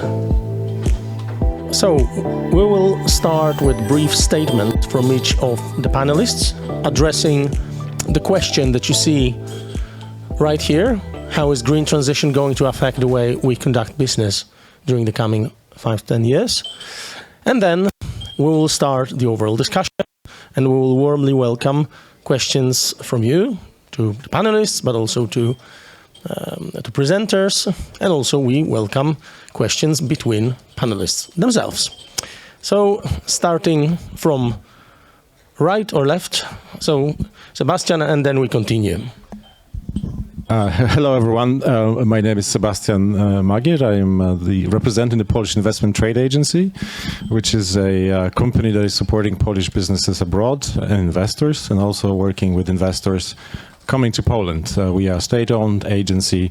If you know Business Sweden, we are a Polish counterpart to it.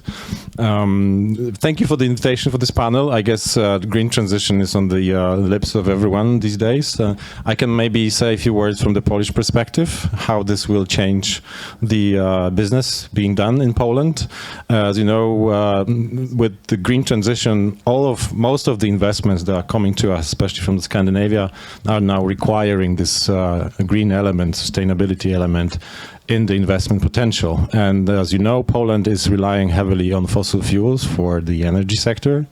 And that is, of course, a burden for the investments, although this is something that we also try to address. And for that purpose, we have been developing both green energy production in terms of offshore farms in the Baltic Sea, onshore too, but this is more restricted in our case, but also not directly green, but still clean energy in terms of nuclear power, where we do have 2, possibly 1 for sure, maybe 2 large projects in terms of large nuclear power stations, and then a completely innovative project of small modular reactors that is being developed by Synthos and a state-owned company called Orlen, together with partners from Canada. And this, I think, is very interesting because it provides a diverse and dispersed energy sources in terms of reactors of 300 gigawatts each.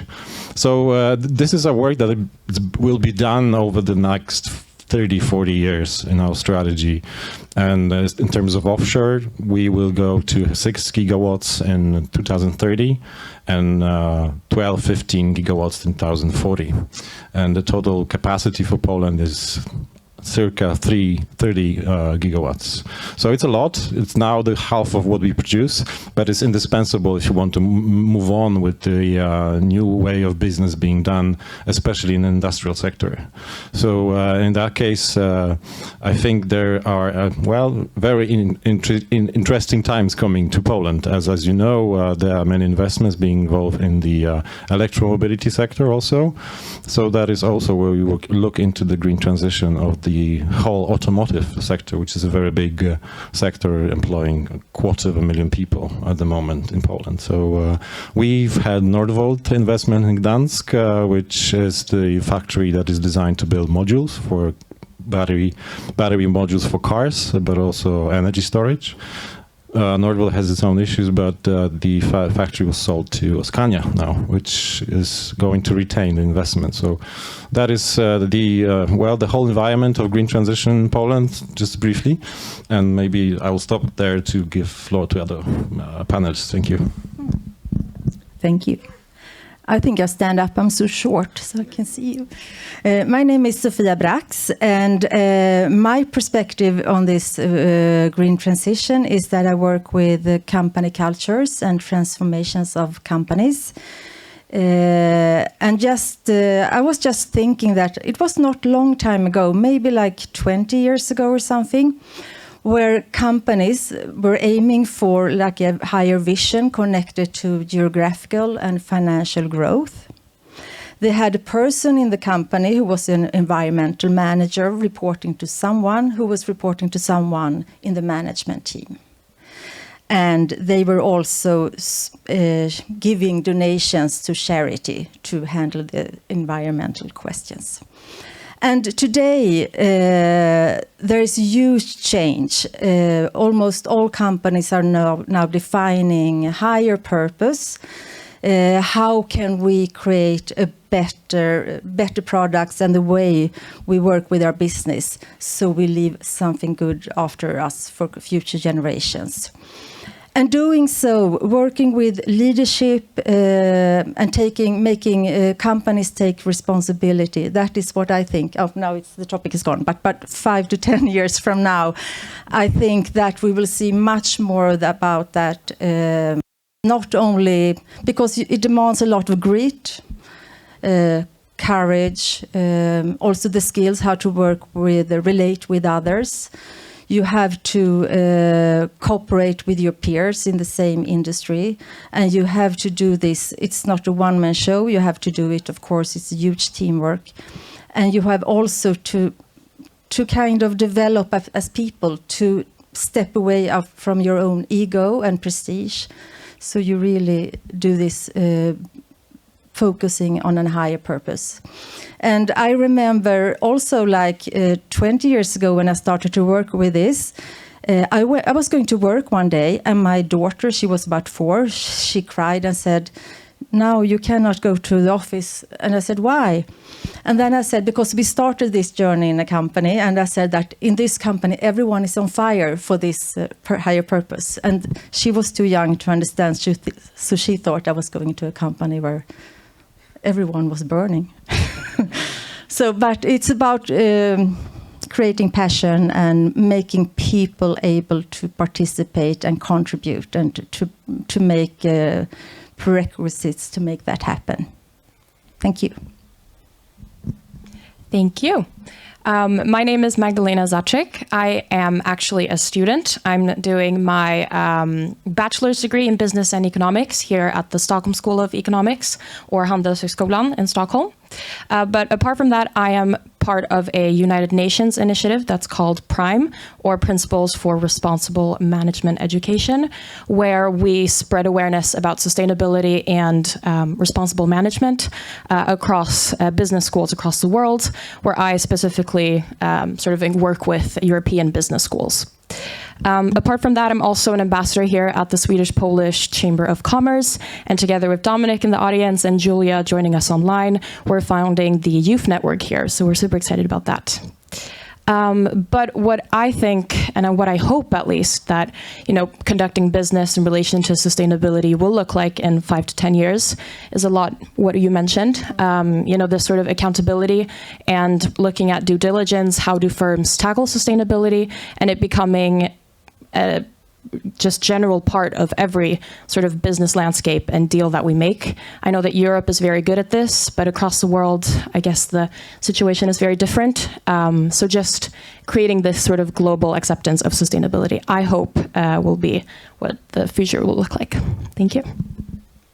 Thank you. My name is Thomas Hedqvist, working as a management consultant, driving sustainability and digitalization for our customers. Been doing this for a couple of years. Before that, I was at Microsoft, driving digital transformation, but also with a focus on sustainability when I have the opportunity. My view on the next 5 to 10 years, it's a lot of opportunities, especially if we're talking about technology, what we can do. But we also have a flip side. For instance, AI used for good, but it can also be AI used for oil explosion, etc. So we have to be careful. So it's a lot about leadership, and it's also about cooperation between people and companies. Thank you. Hello, I'm Edwin Giri from Czechwatt, and we'd like to. There's been a lot going on with the grids, and we're an energy company and an aggregator. And we want to see the world go from the linear energy system with production in one end and consumers in the other, to have a more dynamic working system and a more efficient system when we have these prosumers who are both consuming and producing, and where you can help your neighbor and your local grid. And this will save lots of money in infrastructure, not necessarily being built, and also enabling a more resilient system and as a whole, when it's less dependent on large, big, singular points of interest, and being more distributed throughout the whole nations and the grids. My name is Mattias Wikström. I'm the co-founder and CEO of Economy, We are one of the first climate fintechs. We've been around for 7 years. We're working with 120 banks in 50 countries. I'm very grateful to be here today. Actually off to Warsaw on Thursday, as we see a very progressive and ambitious level of commitment from the financial institutions in Poland going forward. What we do is that we engage their retail banking users, understanding cause and effect, looking at carbon scoring and carbon intensity scoring every transaction, as well as engaging in personal financial well-being, connecting that to planetary measures. Thank you. Thank you very much. My name is Daniel Hagfeldt, and I'm an energy engineer in renewable energy systems. I'm here representing a VPP company called Green Voltis. We build virtual power plants and energy storage assets around in both Sweden, Finland, Poland, and Germany, as well as in the Middle East. So I really love today's afternoon and see all the speakers here, and it felt like it connected a lot of dots from the start up until the recycling part in the end of the life cycle of the whole all the energy system, and the importance of that as well. So it also reminds me of looking into the greater perspective, how the grid has changed and transformed the past 10-15 years with the arrival of build out of renewable energy assets, including wind and especially solar PV as well. Looking into the shift from the centralized to the decentralized energy production facilities. This, of course, comes with a lot of challenges for the grid. And that's where we can see, at least from our perspective, a way of improving upon the sustainability and the efficiency of all the energy storage assets being deployed. Thank you. Hi guys, my name is Oliver Larsson. I'm Managing Director of Energy Machine. So with that said, I want to welcome you to this Energy Machine because Bonnierhuset is actually an Energy Machine. So I'm proud to be here and also part of the board, of course, but also proud to welcome you to this amazing project of ours. A couple of sentences about Energy Machine. So the first 1.5 hours today was actually the best pitch of Energy Machines. We do all that. We have the digital platform, we have the heat pumps, the guy from Ecology, the lizard, amazing. We do it ourselves as well in a vertical manner maybe. So this project at Bonnierhuset, we actually have reduced the consumption here with 80%. So it's quite amazing. So before they had district heating here, buying the whole 100%, and also district cooling buying the whole 100%. And today actually we just buy, 20% of that. That's quite amazing. So, and this is today, 2025. And yes, you can buy the machine yourselves. It's possible. Yes. But, and again, it's all about integrated energy systems, integrating solar, integrating thermal solutions, integrating and also moving the heating and the cooling within the building. So I totally agree with the lizard thinking here. So it's all about moving the energy to where it's actually needed. And upcoming 5 to 10 years, our perspective, it's crazy. It's so much money has to be invested in the market, so much equity, so much capex. And with that said, we all need to help the residential buildings, help the commercial buildings, help society. So with that said, the Energy Machines do want to deliver also the energy as a service, actually taking capex, delivering new sustainable solutions, reducing the total investments, and making it possible to be more efficient as, companies, or in this case, Bonnier Real Estate, they can actually enjoy this building, but also enjoying the meet with the bank. This building now having I believe it's a certificate of energy level C, and they went from an FRG. So that's it's magic or it's engineering. In this case, it's engineering. So yeah, Energy Machines, proud to be here. Thank you very much, everybody. So let's get this started, and perhaps I may then start by perhaps rocking the boat a bit, and perhaps I can stir up some disagreement to make the discussion more lively. sustainability, if you look at the news today, in any newspaper, Swedish, European, global, it's not exactly sustainability we are talking about. So how is this thing that has been going on for so long and has been making so much progress that we've been talking about here today, about the future, how are we going to deal with this in the current geopolitical situation, where the key word is not rather drill baby drill than sustainability? Would anyone like to pick up on that one?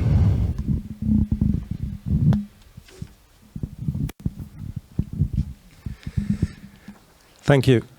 I think you're absolutely right and absolutely wrong in order to rock the boat. Nomenclature is shifting, of course. We're moving away from, in our line of business, financial services industry, we're moving away from climate action approaching financial literacy.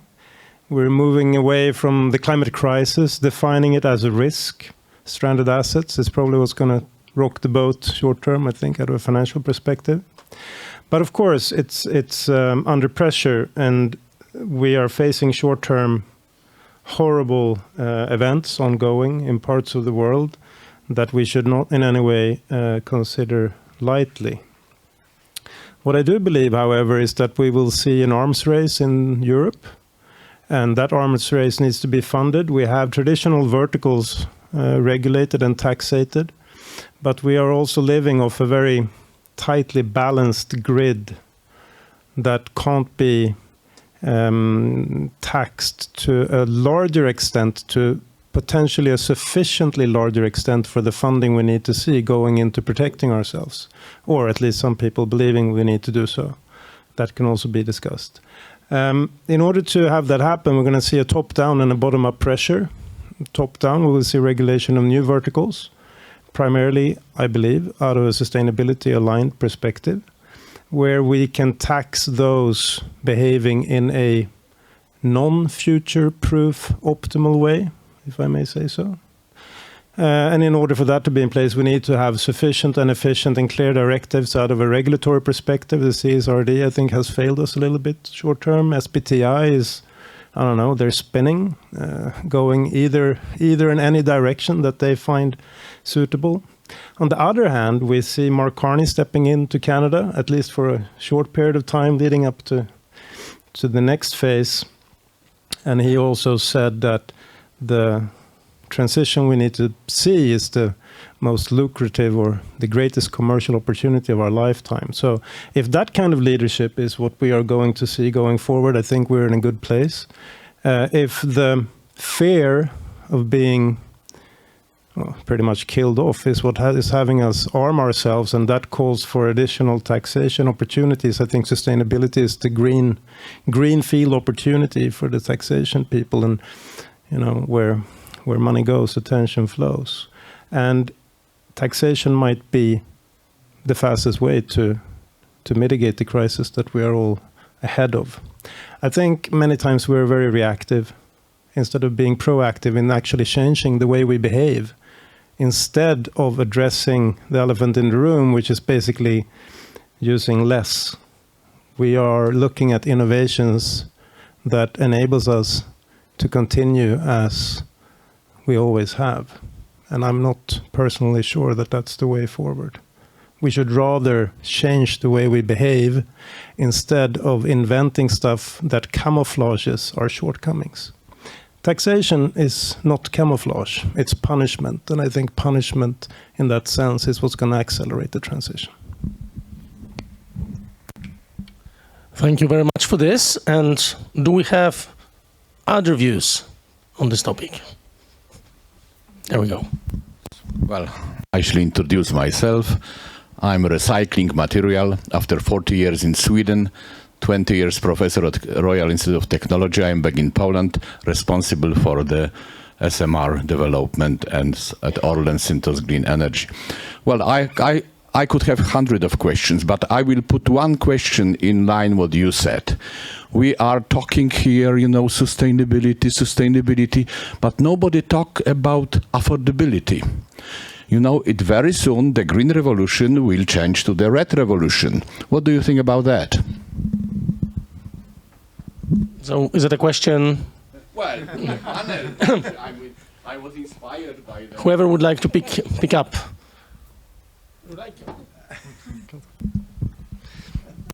Yeah, I think one of the key factors here are, as you mentioned, with the stranded assets for the future, is also to have flexible assets and to be prepared for quite rapid shifts in both regulatory matters, but also, as you mentioned, with the affordability for the assets, but also profitability of the assets. Because one thing is the pure functional value of a energy storage facility or energy production facility, where it's placed. But the second part is, how do we control it in a profitable way? How can we actually, in the end, make black numbers on our investments of the whole facility? And that often goes hand in hand with reducing the losses of the whole system, but also to utilize the asset as much as possible in which we put it onto the market. That is also a way of looking into sustainability, to actually increase asset optimization. And that is where I think a lot of very exciting things happening in the future. Like the company I work for, Green Voltis, we work a lot with AI-enhanced control of the assets themselves, predicting future markets and predicting how do we optimize how the assets are working on markets. So you can look at in both terms of the pure hardware value, but also the software value, how it's being controlled and how we make the most out of it in terms of life length as well, not running an asset too hot. Optimizing that for maximum profit can also make it reduce life length in the end. Sure. Did you have a question? The company, Orlen Synthos Green Energy. Yeah. What you said, red, and there was something with that. Red revolution, that we are preparing that the people will actually revolt against these changes because they will not able to afford. They will be too expensive. That's what you mean. Yeah. For the people. Monetary-wise, they are not going to afford, right? So there is a big danger that the green revolution will actually turn to the red revolution in a revolt against the changes. But I'm sorry, but you didn't actually really address this question, because affordability is a key question. But behind affordability is also a question nobody touched today. You know, everything we are talking about sustainability is increase of the energy demand. Where will we take energy from? Stable, controllable, and accessible at every second of the day. And I was just thinking, to follow up on your question about affordability, could you sort of, into that sort of question, could you also actually start talking about the willingness to sacrifice? You know, I mean, affordability is one thing, can you afford it? But also, in order to achieve certain things, namely doing investment at this point in time, also sacrifice things in the short perspective. It's because that is also part of the affordability question, I think. So here we have a comment. So maybe to iterate further. So you told us this is possible. What did you say? It's not affordable. It's not possible to invest. So if you do not take the investment, do you afford to depreciate the value of the building, for example? So we have clients that their asset will be reduced with maybe 70% in like 8 years. So they can't afford not to invest in those buildings. So it's like crazy. So, but yes is yes. When I go to the bank says, no, go away. We want to speak with you because your building is like graded like an F certificate. So this again, we have to align as a business, align with the banks. We have to, deliver these solutions as a service if possible, because the value of the investment, the value of the systems will be in the building. So for example, we have a customer now, they have to invest like, let's say 50 million SEK, because if they don't, the value of that asset will be killed. There will be nothing left. So the bank says, go away, we don't want to speak with you because it's like rubbish, brown facilities, go away, we don't want to touch it.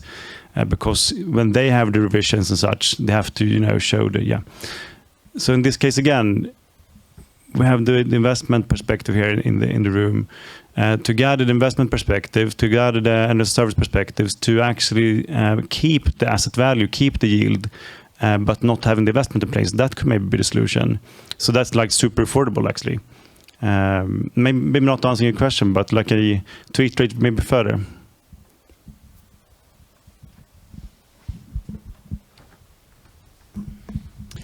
I just wanted to follow up with the question, perhaps to Sofia, from because you work with people and people's culture, and this is a pretty broad reflection, but anyway, how sustainable would you say that people's culture is? I mean, in the sense that if things are very dramatically changing, as we see now, I mean, people are enthusiastic and so they were burning for something. How sort of fragile is that sort of sense of now we are so committed that if something is all of a sudden a bit more uncertain, is there a risk, as you see it, that this sort of full embrace of a vision will start to sort of be more sort of fragmented? I think it depends on this mission or higher purpose, how well integrated and rooted it is in the company's DNA. Because I've seen during the pandemic where companies were struggling, but they were not giving up. They were starting to collaborate with competitors in the industry, trying to find other ways, because it's like you're just going there. It's but you just have to find different ways. But if you're in a company who doesn't have that, who's more focusing on other things that doesn't connect the hearts to the people, then I think it's easier that you give up because you don't have the same loyalty and passion and you don't share the same dream together. So it depends on how smart the companies are in order to work with the company cultures in a way so they get strong together. And it's the same now with the political situation. How will we make sure that we keep our democracy and our values and just find other ways and be strong together to face these terrible things happening in the world? Thank you very much for this. Do we have... Oh, there we go. Thanks. I think this is a question to Magdalena, first of all, and then, I mean, for the rest of the panel to fill out would be interesting. It's a question about talent.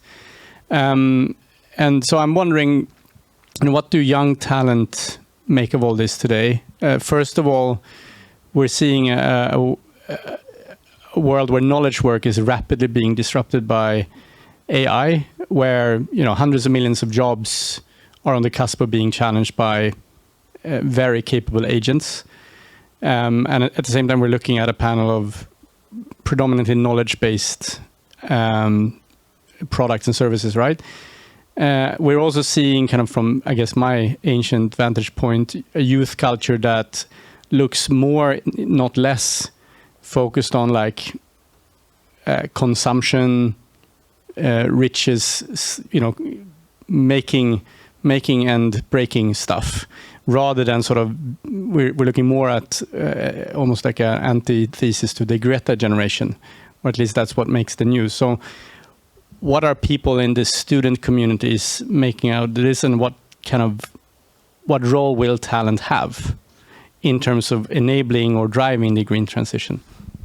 Thank you. I think it's a great question. I would say the student community or youth at large are, I would say, as divided as, I suppose, the general population. And so I think, a lot of people might be pessimistic about, outlooks, and there's a huge division between people. And I suppose to address your question, about talent, a big part of my work with Prime is to really show and shed light on sustainability issues that exist, because I think a lot of students aren't aware or see it as very radical, which for me isn't something that is radical. I feel like a lot of the presentations made today have just shown how innovation and new thinking can really make something mundane more sustainable and better for society. So in that way, I think, education and that sort of way of driving talent is very important. But also, shifting focus, as you mentioned, with artificial intelligence, it's going to be a huge part of how we work, and creating this sort of paradigm shift of that now we have to work with AI or with sustainability and integrate that into AI, and to shift talent in those sort of ways. And I guess then to answer more thoroughly, the division between what students believe and see is, I would say, the same as in the total population. But what really is important is throughout business education or education at large, to show the importance of sustainability and how businesses are developing. I feel like a lot of the issues with CSRD as well are not discussed. It's something that's lacking. It's something that I've had to learn on my own. And so bringing more attention to that, I think, is important, and showing how there's so many opportunities that aren't radical, but something that can really create change. Well, referring to what you've just said, but also to what Sophia has been talking about, I have a question about one word that, if I'm not mistaken, hasn't been pronounced here, namely consumers. We haven't talked about consumers. So should they? Yeah. No. That's true. But I just want to spell it out. What do we do with consumers? Because we talked a lot about technologies, about businesses. Are they educated enough? Because then, who would like to answer?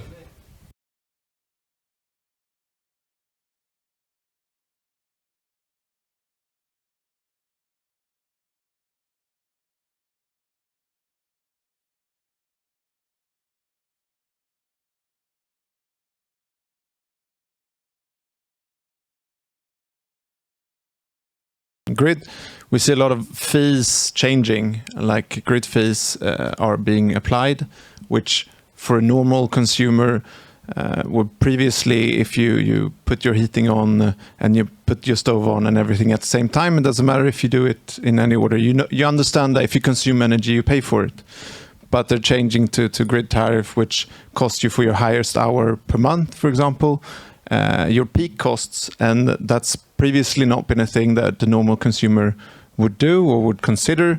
And for businesses and companies, or if you have batteries, and you can have these AIs and everything that helps you and basically reduces peaks and helps you on the way. But if you're not rich and you can afford these batteries and you can buy all these things, and maybe you're an old retiree in an old building with a bad heating system, you will be punished for not knowing and not having the money to invest in this green infrastructure. And this is something that will affect a lot of people. And that's when maybe the government may need to help out in different ways. And we're seeing in the UK that they're helping to invest for people to change from gas to electric heat pumps and so on. If anyone wants to pick up, well, we'll start with.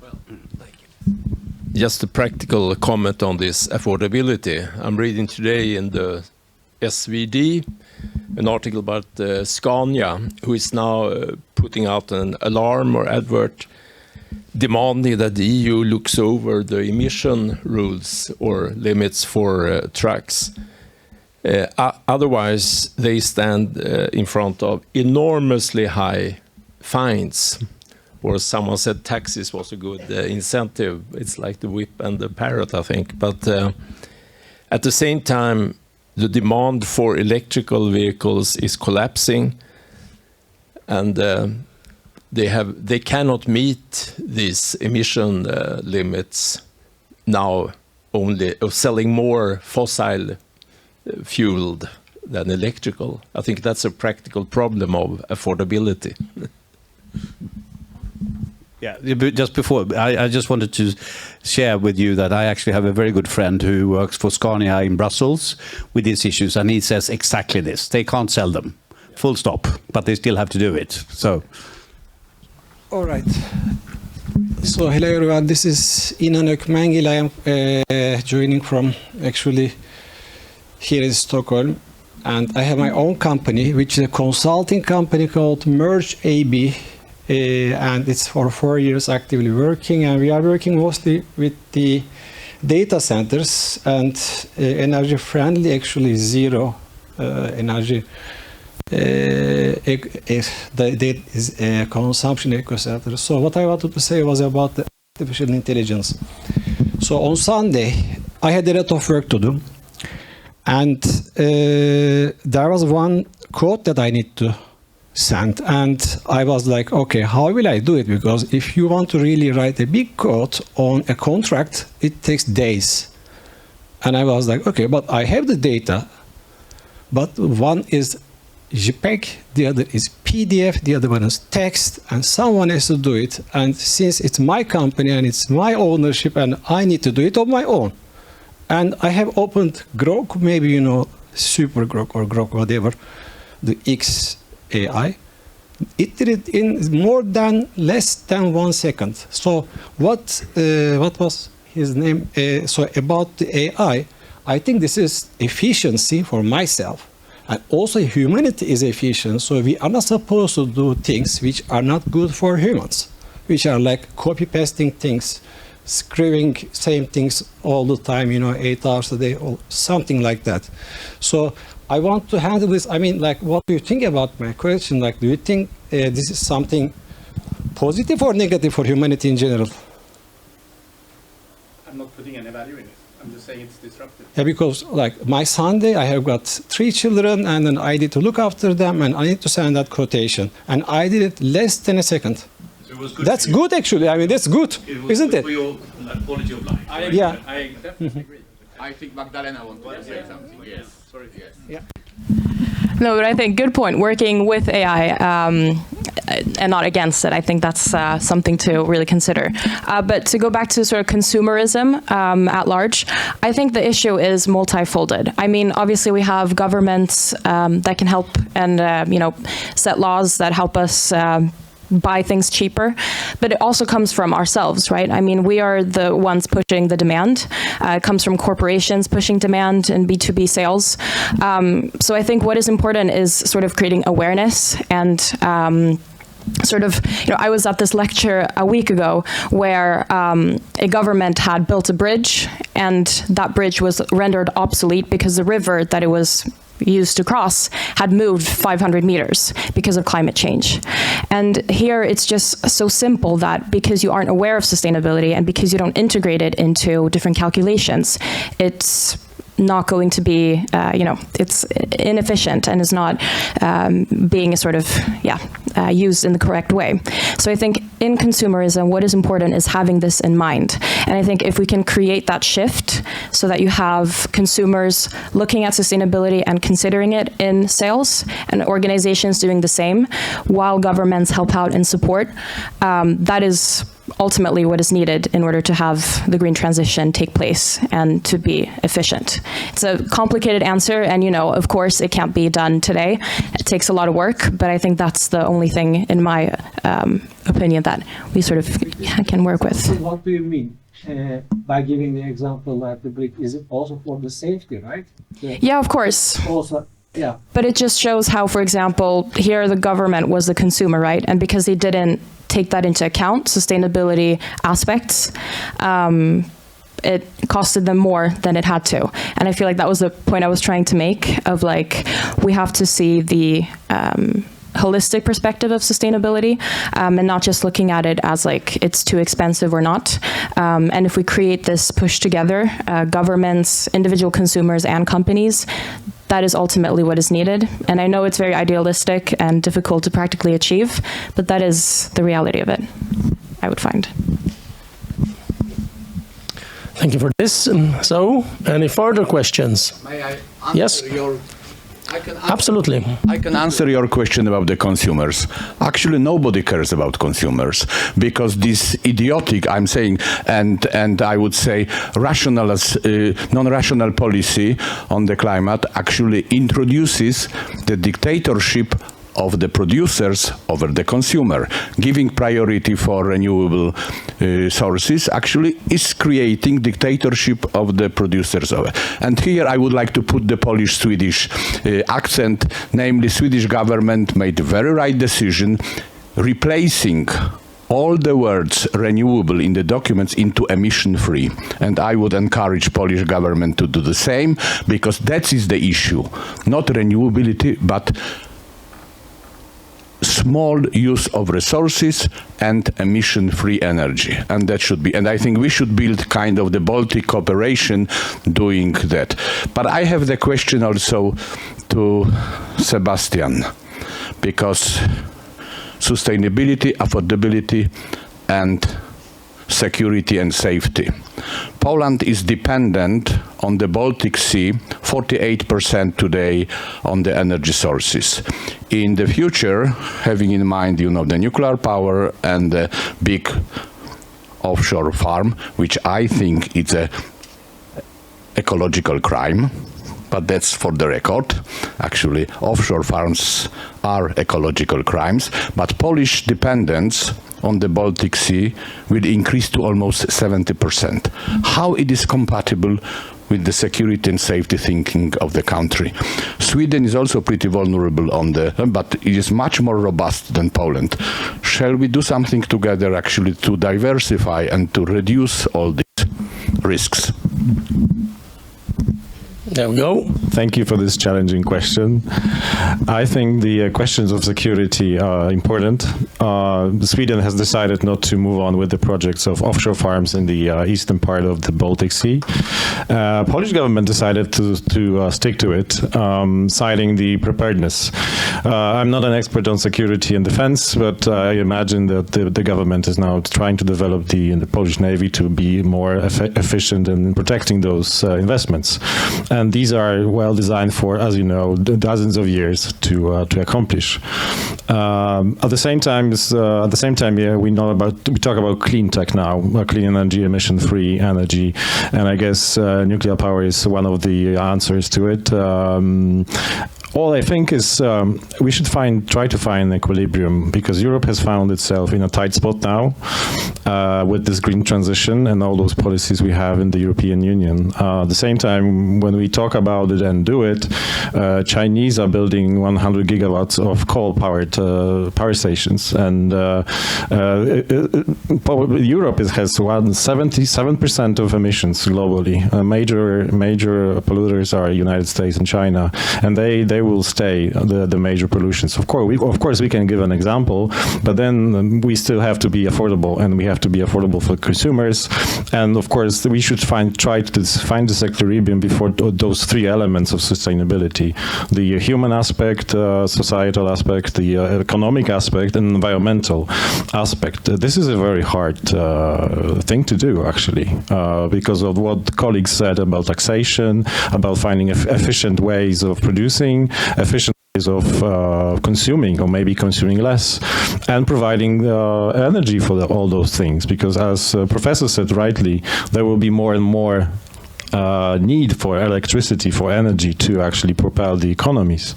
We do have clients from Sweden that are willing to invest, because I think sustainability and green, well, the transition will stay with us. There is no going back from this path. I mean, this is something that we just have to do with an equilibrium in mind. We have clients that are willing to invest in Poland, especially in the north of Poland. We have a client that is, well, possibly will build a factory in the north of Poland, but they are the business perspective is that they need to have clean energy for that.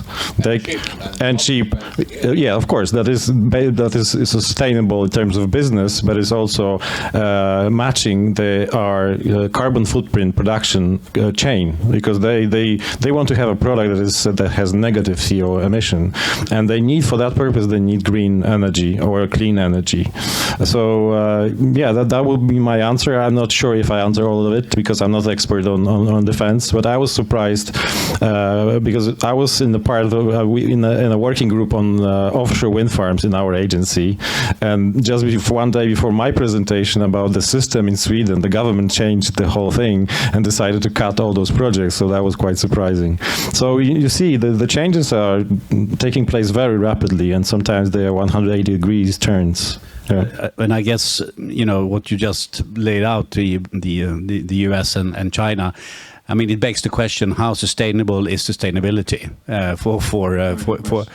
So of course there is no answer to that, but there is an enormous pressure. I mean, you may think what you like of it, but it's you know where the power lies, and the power lies where it lies, and we just have to sort of live and how to relate to that, and this is and however much we like this green transition and how important it is and how crucial it is, but there's going to be an enormous pressure put on by some very strong powers.